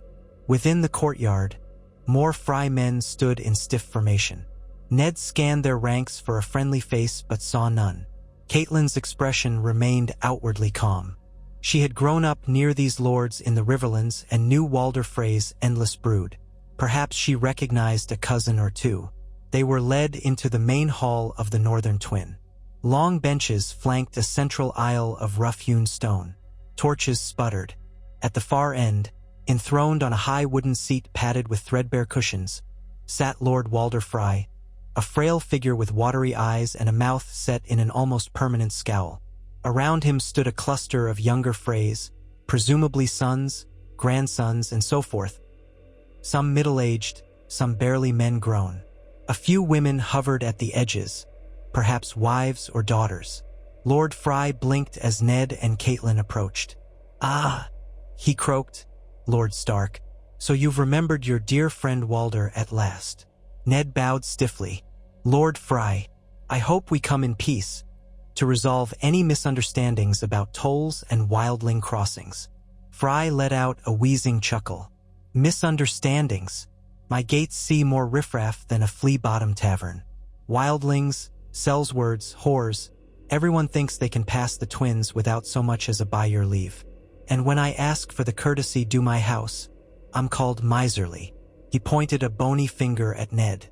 "You Starks are the worst, promising me this and that, then forging deals with the Lannisters, the Tyrells, the gods know who else, ignoring the fact that I hold the key to the north. And do I get so much as a token of your gratitude? Caitlin stepped in, her voice calm. We are prepared to pay for any legitimate tolls owed, Lord Frey. The wildlings are another matter. They are fleeing a threat beyond the wall, an enemy that endangers us all. Surely you can see why they might bypass the official crossing. They have no gold, but the realm stands on the brink. If we fight among ourselves over these trifles, we only help the real enemy. Walder Frey's pale eyes flicked to her, then back to Ned. Humph, the realm stands on the brink. My dear, that's always the case. If it's not Targaryens, it's Greyjoys or rebels or whoreson bastards. This time, you claim it's ice demons from children's stories. But I see no ice demons here, only living souls who refuse to pay their way. A younger Frey, some grandson with a pinched face, spoke up. We lost a dozen men trying to round up these so-called free folk who cross our lands. They attacked a patrol, killed 2 men. My father demanded justice, and all we got was silence from Winterfell. Ned felt his anger rising but kept it in check. I was at the wall, defending the realm from these children's stories. It's true enough that some wildlings may have committed crimes. So I regret it. But we must find a better solution than simply extorting tolls from desperate refugees. Frey's mouth curled. Oh, it's extortion now, is it? Who maintains these bridges, these walls, if not I and my house? We're owed our due for safe passage. And if you want me to keep them open for northern trade, I expect fair payment. Unless, of course, you'd prefer to ride another 100 leagues to find a crossing. Good luck in the swamps. He let out a hacking laugh. Caitlin touched Ned's arm, a silent plea for composure. She turned to Frey again. My lord, we do not dispute your right to demand tolls. We only ask for an arrangement that acknowledges the realm's crisis. House Stark will pay a sum for the months ahead, guaranteeing the crossing remains open to our men and our supplies. In exchange, if wildlings appear at your gates, you will let them pass if they pledge no violence. We'll handle them further north.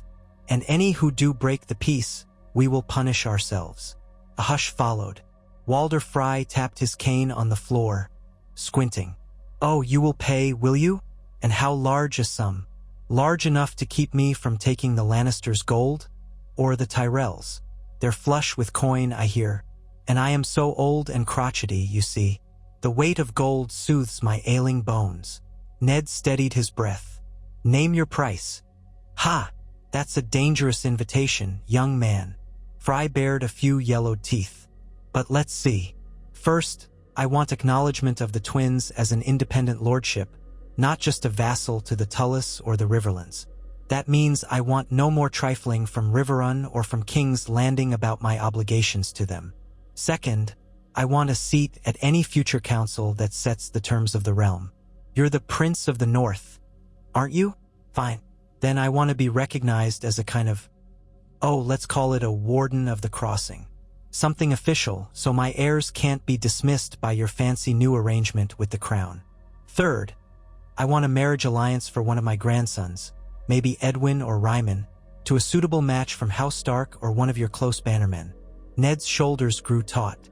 He had expected demands of coin, but Lord Frey wanted political power and alliances, binding the twins to the new northern autonomy in a way that guaranteed them a measure of independence. Your demands are high, my lord, Ned replied carefully, but we can discuss them, though I cannot simply sever your ties to the Tullis, nor can I speak for King's Landing if the Iron Throne decides otherwise. As for a marriage alliance, we must see who is free and willing. Walder Frey snorted. Always complications with you high lords. Willing? We'll see who's willing when the Lannisters are at your gates. My dear, I hold your supply lines in the palm of my hand. Caitlin looked troubled, but she said softly, We can find a compromise, Lord Frey. Let us negotiate. It was midday when the exchange began in earnest. Ned and Caitlin faced the assembled Freys, with Walder Frey leading the barbed conversation. Voices rose and fell.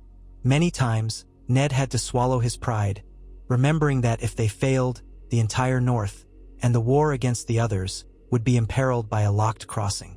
By late afternoon, they had hammered out a broad outline. House Stark would pay a lump sum of gold from the treasury at Winterfell to compensate for any wildling tolls lost and for the next 6 moons of open passage. Lord Frey would be recognized as Guardian of the Green Fork, a courtesy title that offered him nominal independence in local affairs but did not wholly remove him from Tully oversight.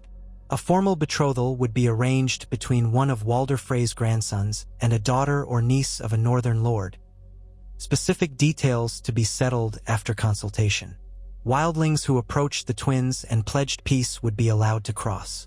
Any who resisted or committed violence could be repelled, with the Starks offering immediate redress or compensation for Frey losses. The negotiations were tense, and Walder Frey milked every ounce of advantage he could. By the end, Ned's head pounded with frustration, and Catelyn looked as though she might collapse. Yet at last, Walder Frey let out a rasping cough laugh and extended a spidery hand. Agreed for now. You see how reasonable I can be when I'm properly courted. Ned forced a grim smile. We thank you, my lord. The realm thanks you. Lord Frey only smirked. Yes, well, I'm sure the realm is eternally grateful. They sealed the arrangement with a shared meal in the Frey hall. The mutton was tough and the wine sour, but it was enough to confirm guest right. Ned and Catelyn spent the night in Spartan accommodations within the fortress. Ned insisted on leaving a guard posted outside their door, for Walder Frey's hospitality was not exactly comforting. As Ned lay awake, listening to the wind rustling the river beyond, he wondered if they had done enough to secure the twins. It would have to suffice. The next day, they departed, leaving behind a few men to finalize the toll payments. A prickling sense of unease followed Ned as they rode away. They had not gone far from the twins when a fresh rider approached at speed. A Stark outrider, cloak flapping in the wind. The man arrived panting. My lord, word from Winterfell. It's urgent. Ned's throat tightened. Speak. The outrider took a moment to catch his breath. Ravens came from the Dreadfort. Lord Bolton declares that Lannister forces have encroached upon the Saltspear and begun burning coastal villages. He says the north is under attack. He's calling for a muster at the Dreadfort. Word also came from White Harbor. Lord Manderley says Lannister longships were seen offshore. They're sacking Fishy. Ing Hamlets. Catelyn sucked in a sharp breath. Ned felt a cold fury spark in his chest. So, the Lannisters waste no time. Perhaps Lord Tywin means to test our defenses while we're distracted with Frey. Or maybe this is an all-out assault. The outrider continued. The message said Lord Bolton is urging you to call the banners. He suggests a 2-pronged defense. He'll hold the east, while your son Robb defends the west. Also, small folk in those regions are fleeing inland. Ned's mind whirled. If the Lannisters truly meant to open a northern front, they risked inciting a full-blown war, one that Ned had tried to avoid. But clearly, Tywin or Cersei believed the north vulnerable with so much attention on the wall. We must hurry north, gather our hosts, he said through gritted teeth. Catelyn touched his arm. And do we send word to the crown demanding they stop this? After all, we have a treaty, do we not? Her voice held a note of bitter irony. Ned scoffed. A worthless scrap of parchment if the Lannisters choose to violate it. Still, we'll send ravens to King's Landing, telling them to call off their dogs or face the consequences. But Tywin Lannister seldom cares for the Iron Throne's authority unless it suits him. Then war is upon us again, Catelyn murmured, anguish in her eyes. We tried so hard to prevent it. Ned bowed his head. Yes, so it seems. We'll not let them ravage our coasts. The North will rise, if we must, to defend our people. He realized grimly that this was precisely what he had feared. The realm pulling itself back into a civil conflict while the real threat gathered in the far north. Could Tywin be so blind? Or was he gambling that the White Walkers were but myth, and that by striking the north now, he could cripple them before they grew stronger? Either way, the result was the same. The blood of northerners would be spilled. Gather the men, Ned said to the outrider. We ride for Winterfell at once. Send ravens to all our bannermen. House Bolton, House Manderley, House Serwyn, House Glover, House Umber, House Karstark, House Mormont, every house that can muster fighting men. The North shall not stand idle while Lannisters burn our lands. Catelyn nodded somberly. We'll do what we must, but what of the wall? The question hung like a shadow. Ned clenched his jaw. I have no choice but to call most of our forces to repel this attack. We can still leave some men at the wall, those already there. But if the others mount a massive assault, I do not know that the men we've stationed will be enough. Catelyn looked pained. We cannot be in two places at once. No, we cannot. But if we let the Lannisters run wild, the North might be conquered before the dead even arrive. Then we'd be no help to anyone. They spurred their horses, riding hard for Winterfell, hearts heavy with the knowledge of the battles yet to come.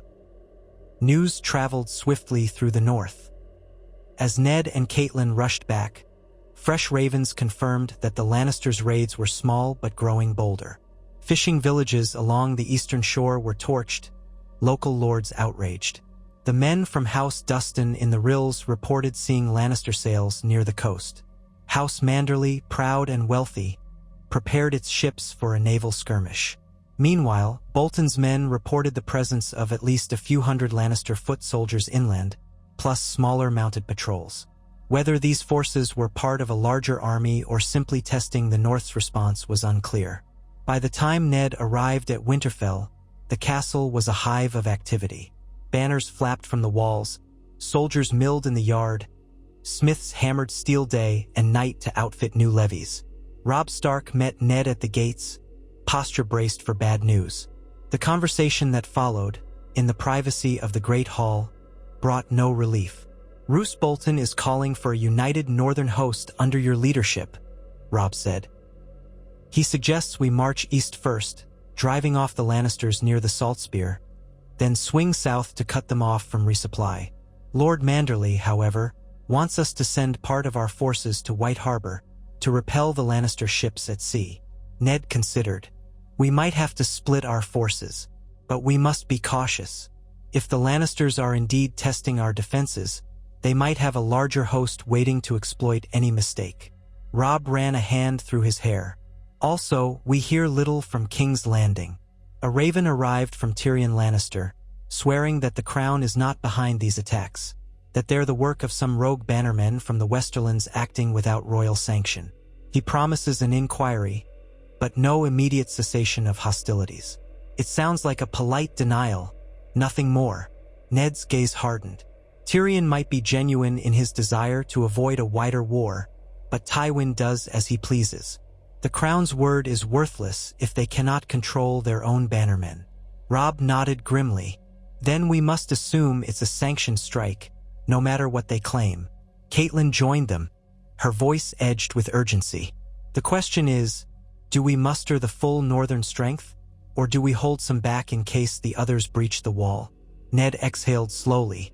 We already have a partial garrison at the wall, some men under Jon Snow's coordination. Lord Commander Mormont was told we might not be able to send more. Let's keep it that way for now. If we muster fully, we risk leaving the North's interior undefended. But we cannot fight the Lannisters with half measures. Perhaps we call half the bannermen to the field, leaving the other half to guard key points. That would still be thousands of men. They hashed out a plan late into the night. Robb would lead a large contingent, perhaps 10,000 strong, east to reinforce Bolton and Manderly. Ned would follow with an additional force once stragglers arrived. They would coordinate to drive out the Lannister raiders, and if the threat proved bigger, they would fortify the eastern coasts. All the while, a network of outriders and ravens would watch the roads for signs of a major Lannister host advancing deeper into the north. But even as they planned, Ned's thoughts drifted to the wall. Every soldier they committed here was one not standing sentinel against the true threat. The others would not care who wore which sigil. The realm remained blind to that peril, lost in its petty wars. Within a fortnight, the northern banners were on the move. The great Jon Umber roared with enthusiasm, eager for a scrap against Lannister men. Galbart Glover provided archers from Deepwood Motte, while House Serwyn, House Tallhart, and House Hornwood added spears and swords. The old roads echoed with the tramp of boots and the rumble of wagons. Blacksmiths worked day and night to churn out arrowheads and sword blades. Winter's chill gripped them all, but the men's blood ran hot with warlust or fear, depending on their temperaments. In Winterfell's courtyard, Ned saw Robb off. His son wore armor of plate and mail, the direwolf sigil shining on his surcoat. They clasped arms, father to son, neither certain if they would meet again. "Lead them well, Robb," Ned said softly. "You have my trust. Bolton is cunning, but watch him carefully." Robb nodded. "I will, and I'll send word as soon as we have any engagement with the Lannisters. Take care of Grey Wind," Ned added, eyeing the great direwolf at Robb's side. The beast let out a low, rumbling growl, as if offended at the suggestion it needed caring for. Robb gave a brief smile. "He'll take more care of me than I will of him." They parted. The gates opened, and Robb led the first wave of knights and foot soldiers out.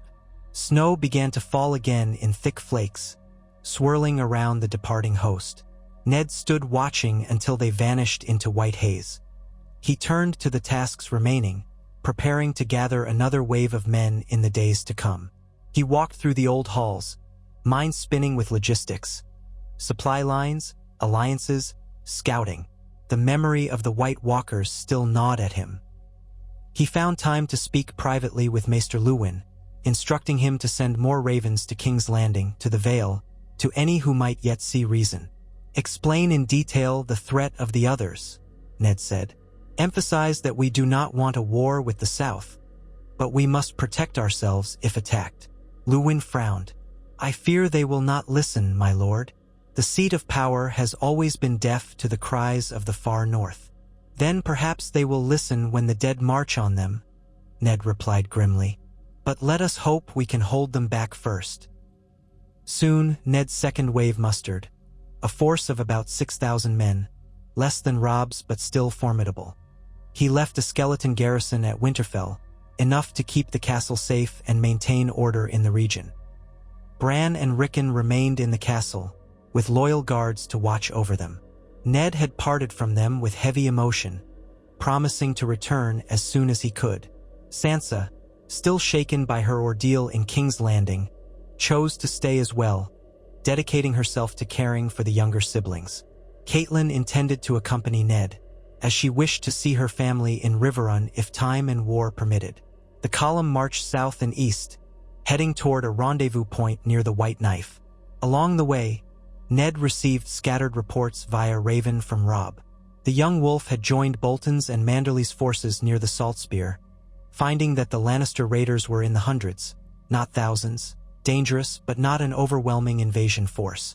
They had inflicted serious damage on coastal villages and stolen livestock, but it seemed more like a campaign of terror than a full invasion. In his latest letter, Robb wrote, "They strike and retreat, as if goading us into chasing them deeper into uncertain territory. Bolton suggests it's a trap to lure us away from the heart of the North. Manderly is incensed at the destruction of his fishing towns and wants to pursue them at once. I've convinced them to proceed with caution until you arrive or until we can be sure of their numbers." Ned read these words by lamplight in his tent. War always churned with confusion. On one hand, the Lannisters might be testing the North's reaction. On the other, they might be preparing a larger assault. He scrawled a quick reply urging patience, then tried to rest, the wind howling outside. They rode onward, passing by the last river and crossing ancient ridges. The land grew ever more barren under the tyranny of winter. At times, they saw columns of smoke rising in the distance. Village after village that had been looted or burned by unknown marauders, possibly Lannister outriders or even bandits taking advantage of chaos. The small folk they encountered looked haunted, rummaging for scraps in fields that would yield no more harvests. Ned's men gave what aid they could, but an army can only spare so much. When they finally approached the confluence of the White Knife and the Salt Spear, they found the combined forces of Robb Stark, Roose Bolton, and Wyman Manderly encamped along the river's eastern bank. War banners flapped in an icy breeze. The flayed man of Bolton, the merman of Manderly, the roaring giant of House Umber, and of course, the dire wolf of Stark. The encampment seemed tense, watch fires burning day and night. Ned's arrival was met with relief by many. He could see it in the men's faces as they watched him ride in with his column. They needed leadership, a unifying presence. He dismounted, and Robb came forward to embrace him. Grey Wind padded at his side, sniffing Ned in greeting. Bolton and Manderley offered respectful bows. Manderley, a portly man with a trimmed white beard, wore a grim expression. "My lord," Manderley said, "we face a cunning foe. These Lannister men slip in on their galleys at night, raid a hamlet, and slip away before dawn. We captured one ship after a skirmish, but the rest vanished along the coast. They fly no official banner, so they can claim they're not truly Lannister men. But they bear the marks of the Westerlands." Bolton spoke softly. "They seem well-funded. Their steel is not that of mere pirates, and they have knowledge of our coastline, perhaps from local traders or from scouting. We suspect they may land a larger force soon." Ned nodded. "So they are employing subterfuge. If Tywin can keep his official hands clean, the crown might disclaim it. Meanwhile, we bleed. We must put an end to this. We'll strengthen our coastal watch, prepare to intercept any further raids, and if possible, track these ships back to wherever they harbor." Manderley's voice rose with frustration. "I have a fleet at White Harbor, but we can't find them on the open sea in this weather, not easily.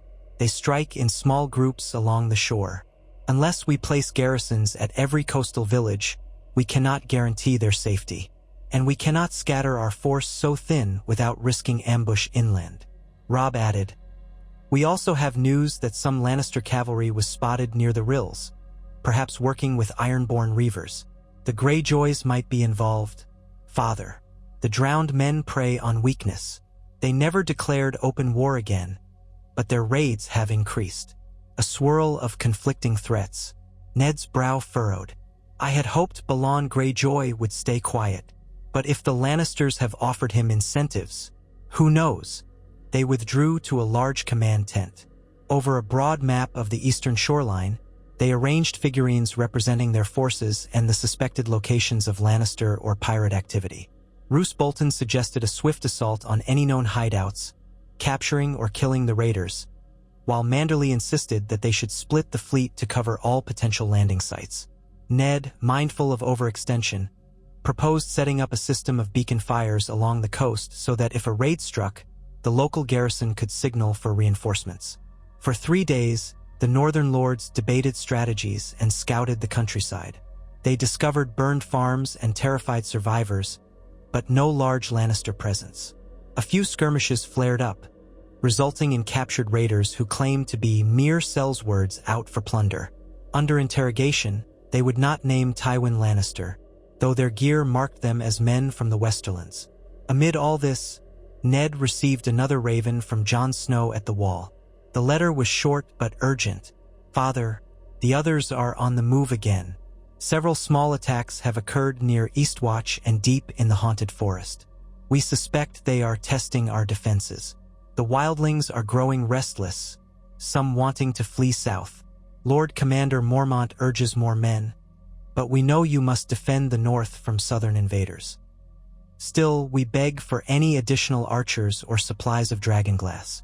We have lost many men to the cold and to the whites. We do what we can, but the Watchers fear a larger assault soon. Jon." Ned read it with a sinking heart. Every day that they were forced to chase Lannister raiders was a day they could not strengthen the wall. He took the letter to Robb and Bolton, who reacted with dismay. "We are being bled from both sides," Robb said. "If the others break through, what good is any of this?" Bolton's voice remained calm. "The men we have here are needed for our present battle, but perhaps we can muster those who remain in the interior, the Serwyns, the Hornwoods, the young lords who are still training. Send them to the wall if they can be spared." Ned nodded slowly. "I will dispatch ravens at once, instructing them to gather what volunteers they can. It won't be a large force, but it may help Mormont hold the line." He also wrote to King's Landing again, addressing Tyrion Lannister specifically. "Lord Tyrion, if you hold any power over your father's bannermen, call them off. The North will not forget these unprovoked raids. We have abided by the treaty, recognized King Joffrey, and sought peace. Should these attacks continue, we will respond in full. Furthermore, a threat beyond the wall endangers us all. Your father's aggression only weakens the realm's defenses. Show wisdom before winter's chill consumes us all. He signed and sealed it with the direwolf sigil, though he doubted it would accomplish much. Soon after, word spread of more sightings of Lannister sails. Ned resolved to lead a contingent to the coastal region near Widow's Watch, a rocky promontory known for its vantage of the sea. Manderley would focus on White Harbor, while Robb kept the main host ready for any deeper incursion. Bolton would remain somewhat separate, patrolling inland to guard against infiltration. It was a complicated arrangement, but the best they had. As Ned prepared to depart the main camp, Catelyn approached him, her face lined with worry. "When does it end?" she asked softly. "We have the dead at the wall, the raiders on the coast, the risk of betrayal by our own bannermen. I feel as though every direction we turn, there is another threat." Ned took her hands in his. "I know, Cat. I wish it were not so, but we must persist. One step, one fight at a time. Perhaps if we repel these raiders swiftly, we can refocus on the wall. And maybe the realm will finally see reason." She looked away. "Or maybe the realm will tear itself apart while the others feast on our bones. I have nightmares of it, Ned. Dreams where an endless winter covers everything." Gently, he stroked her cheek. "I have those dreams too, but we will not yield. We are Starks. We stand for the living." They parted, each riding with their respective escorts. Catelyn would remain near the main camp, assisting Robb with negotiations among fractious lords, while Ned led his men to Widow's Watch. Snow hissed under their horses' hooves. The sky hung heavy with gray clouds. The ride to Widow's Watch took them through bleak moorlands and narrow trails choked with snowdrifts. Local villagers told the same tale. A glimpse of sails at dawn, the echo of screaming from the next cove, then only smoke and devastation. Ned set up watchers along the cliffs, hoping to ambush any raiders who dared come again. 2 nights later, a sentry woke Ned in his makeshift tent. "My lord!" Torches on the shore, to the southeast. "It might be the raiders." Ned roused the men, quickly donning cloak and armor. They mounted up, riding through swirling wind toward the dark coastline. The thunder of waves mixed with the rush of blood in Ned's ears. A local guide led them to a vantage point above a small cove. There, by moonlight, Ned spotted half a dozen small ships pulled onto the rocky beach, men moving among them with torches. He turned to his officers. "We'll circle around, block their retreat inland. Archers, find high ground. Once we engage, aim for the ships. Set them ablaze if we can. Let none escape." A hush of affirmation. The column split, moving with as much stealth as possible on the frozen ground. Ned's heart pounded.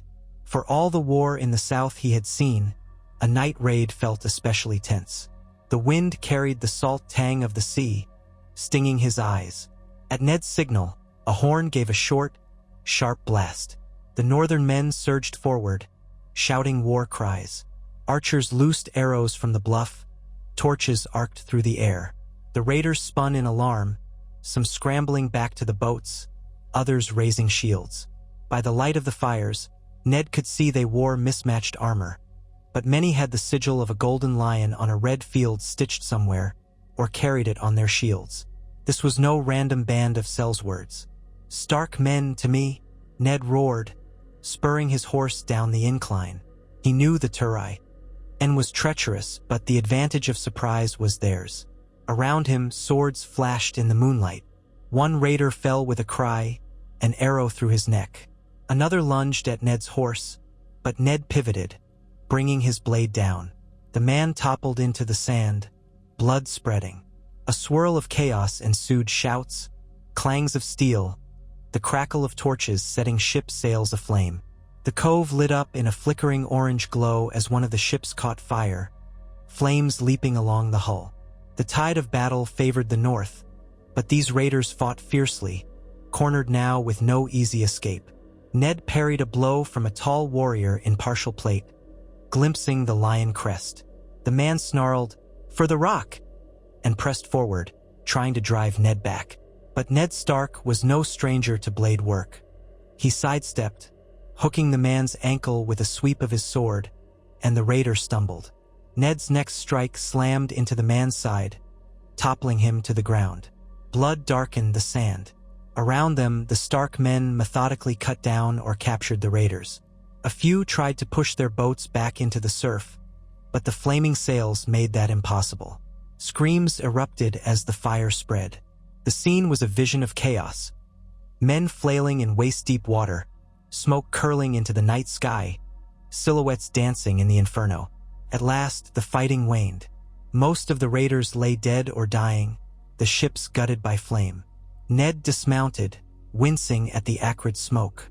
"Check for survivors," he told his sergeant. "We'll question them." In the after-battle hush, they found a handful of wounded. Some wept, others spat curses. The North had paid in blood as well. Perhaps a dozen Stark men fell, with more wounded. Ned crouched beside a raider pinned beneath a fallen mast. The man's face was half covered in blood, eyes wild. "Who commands you?" Ned demanded. The man coughed, grinning through cracked lips. "You're too late. The lion is awake." "Tywin Lannister? Lion doesn't kneel to wolves." The raider rasped and spat blood. Ned tried another man, a younger one with an arrow lodged in his shoulder. Through gritted teeth, the youth claimed to be from Lannisport, serving Lord Damian Lannister, cousin to Lord Tywin. They'd set forth on orders to test the wolf's bark. Ned pressed for details of the main force. The youth only shook his head, or perhaps he truly did not know. Their meager gleanings confirmed that these were indeed Lannister bannermen, sanctioned by some branch of the family to carry out these attacks. The deed was done. The cove was secure for now, but Ned suspected more landings elsewhere. With each raid, the North had to scatter more men, leaving fewer for the real war. When dawn broke, they buried their own dead and burned the raider corpses. The captured few were locked in makeshift cells in a nearby watchtower. Ned felt no triumph. This was just the start of a more protracted conflict, a deliberate strategy by Tywin Lannister to stretch the North thin. As they prepared to return to the main host, a raven arrived from Roose Bolton. "Lord Stark, we have engaged a separate group of raiders inland. They fought fiercely, but we crushed them. Interrogations suggest a larger fleet may be staging near Sea Dragon Point. I propose we coordinate a strike, but your presence may be required. We also have heard rumors the Iron Islands might join them. We must be swift." Ned read it, frustration mounting. "They strike everywhere," he muttered. "We'll respond, but how many men can we afford to deploy?" He looked out at the cold sea, bleak and unwelcoming. The swirling gray clouds overhead seemed to mirror his mood. While men squabbled and ravaged one another, a far darker foe gathered in the north. The White Walkers would not be slowed by winter storms or by treaties. The living wasted their strength on petty wars. Yet Ned Stark had no choice but to fight. He would protect the North from any southern invader. At the same time, he had to keep enough watch on the wall to slow the advance of the dead. This was the price of survival in a realm too stubborn to unite. He mounted his horse and faced his men. Their faces were grim, some spattered with blood. "We ride," Ned said, voice carrying over the hush of wind. "Gather what we can from the wreckage, then rejoin the main host. The Lannisters seek to divide us, but we will stand firm. Winter is coming, and we will not be found wanting." With that, they turned from the burning cove, from the stench of war, and headed inland once more. Ned's mind churned with the burdens of command, the weight of the realm's stubborn refusal to see the greater danger. In the silent corners of his heart, he prayed that Jon Snow and the men at the wall could hold fast, that some miracle might drive sense into King's Landing, that the living would remember they were all on the same side before it was too late. For now, there was only the thud of hooves in the snow, the taste of salt on the wind, and the knowledge that war's shadow darkened every path he took. He pressed onward, guided by duty and love for his people, vowing that so long as he drew breath, the North would endure. No matter how many battles might lie ahead, No matter the treacheries of the Lannisters or the coming horrors of the long night, House Stark would keep the flame of hope alive.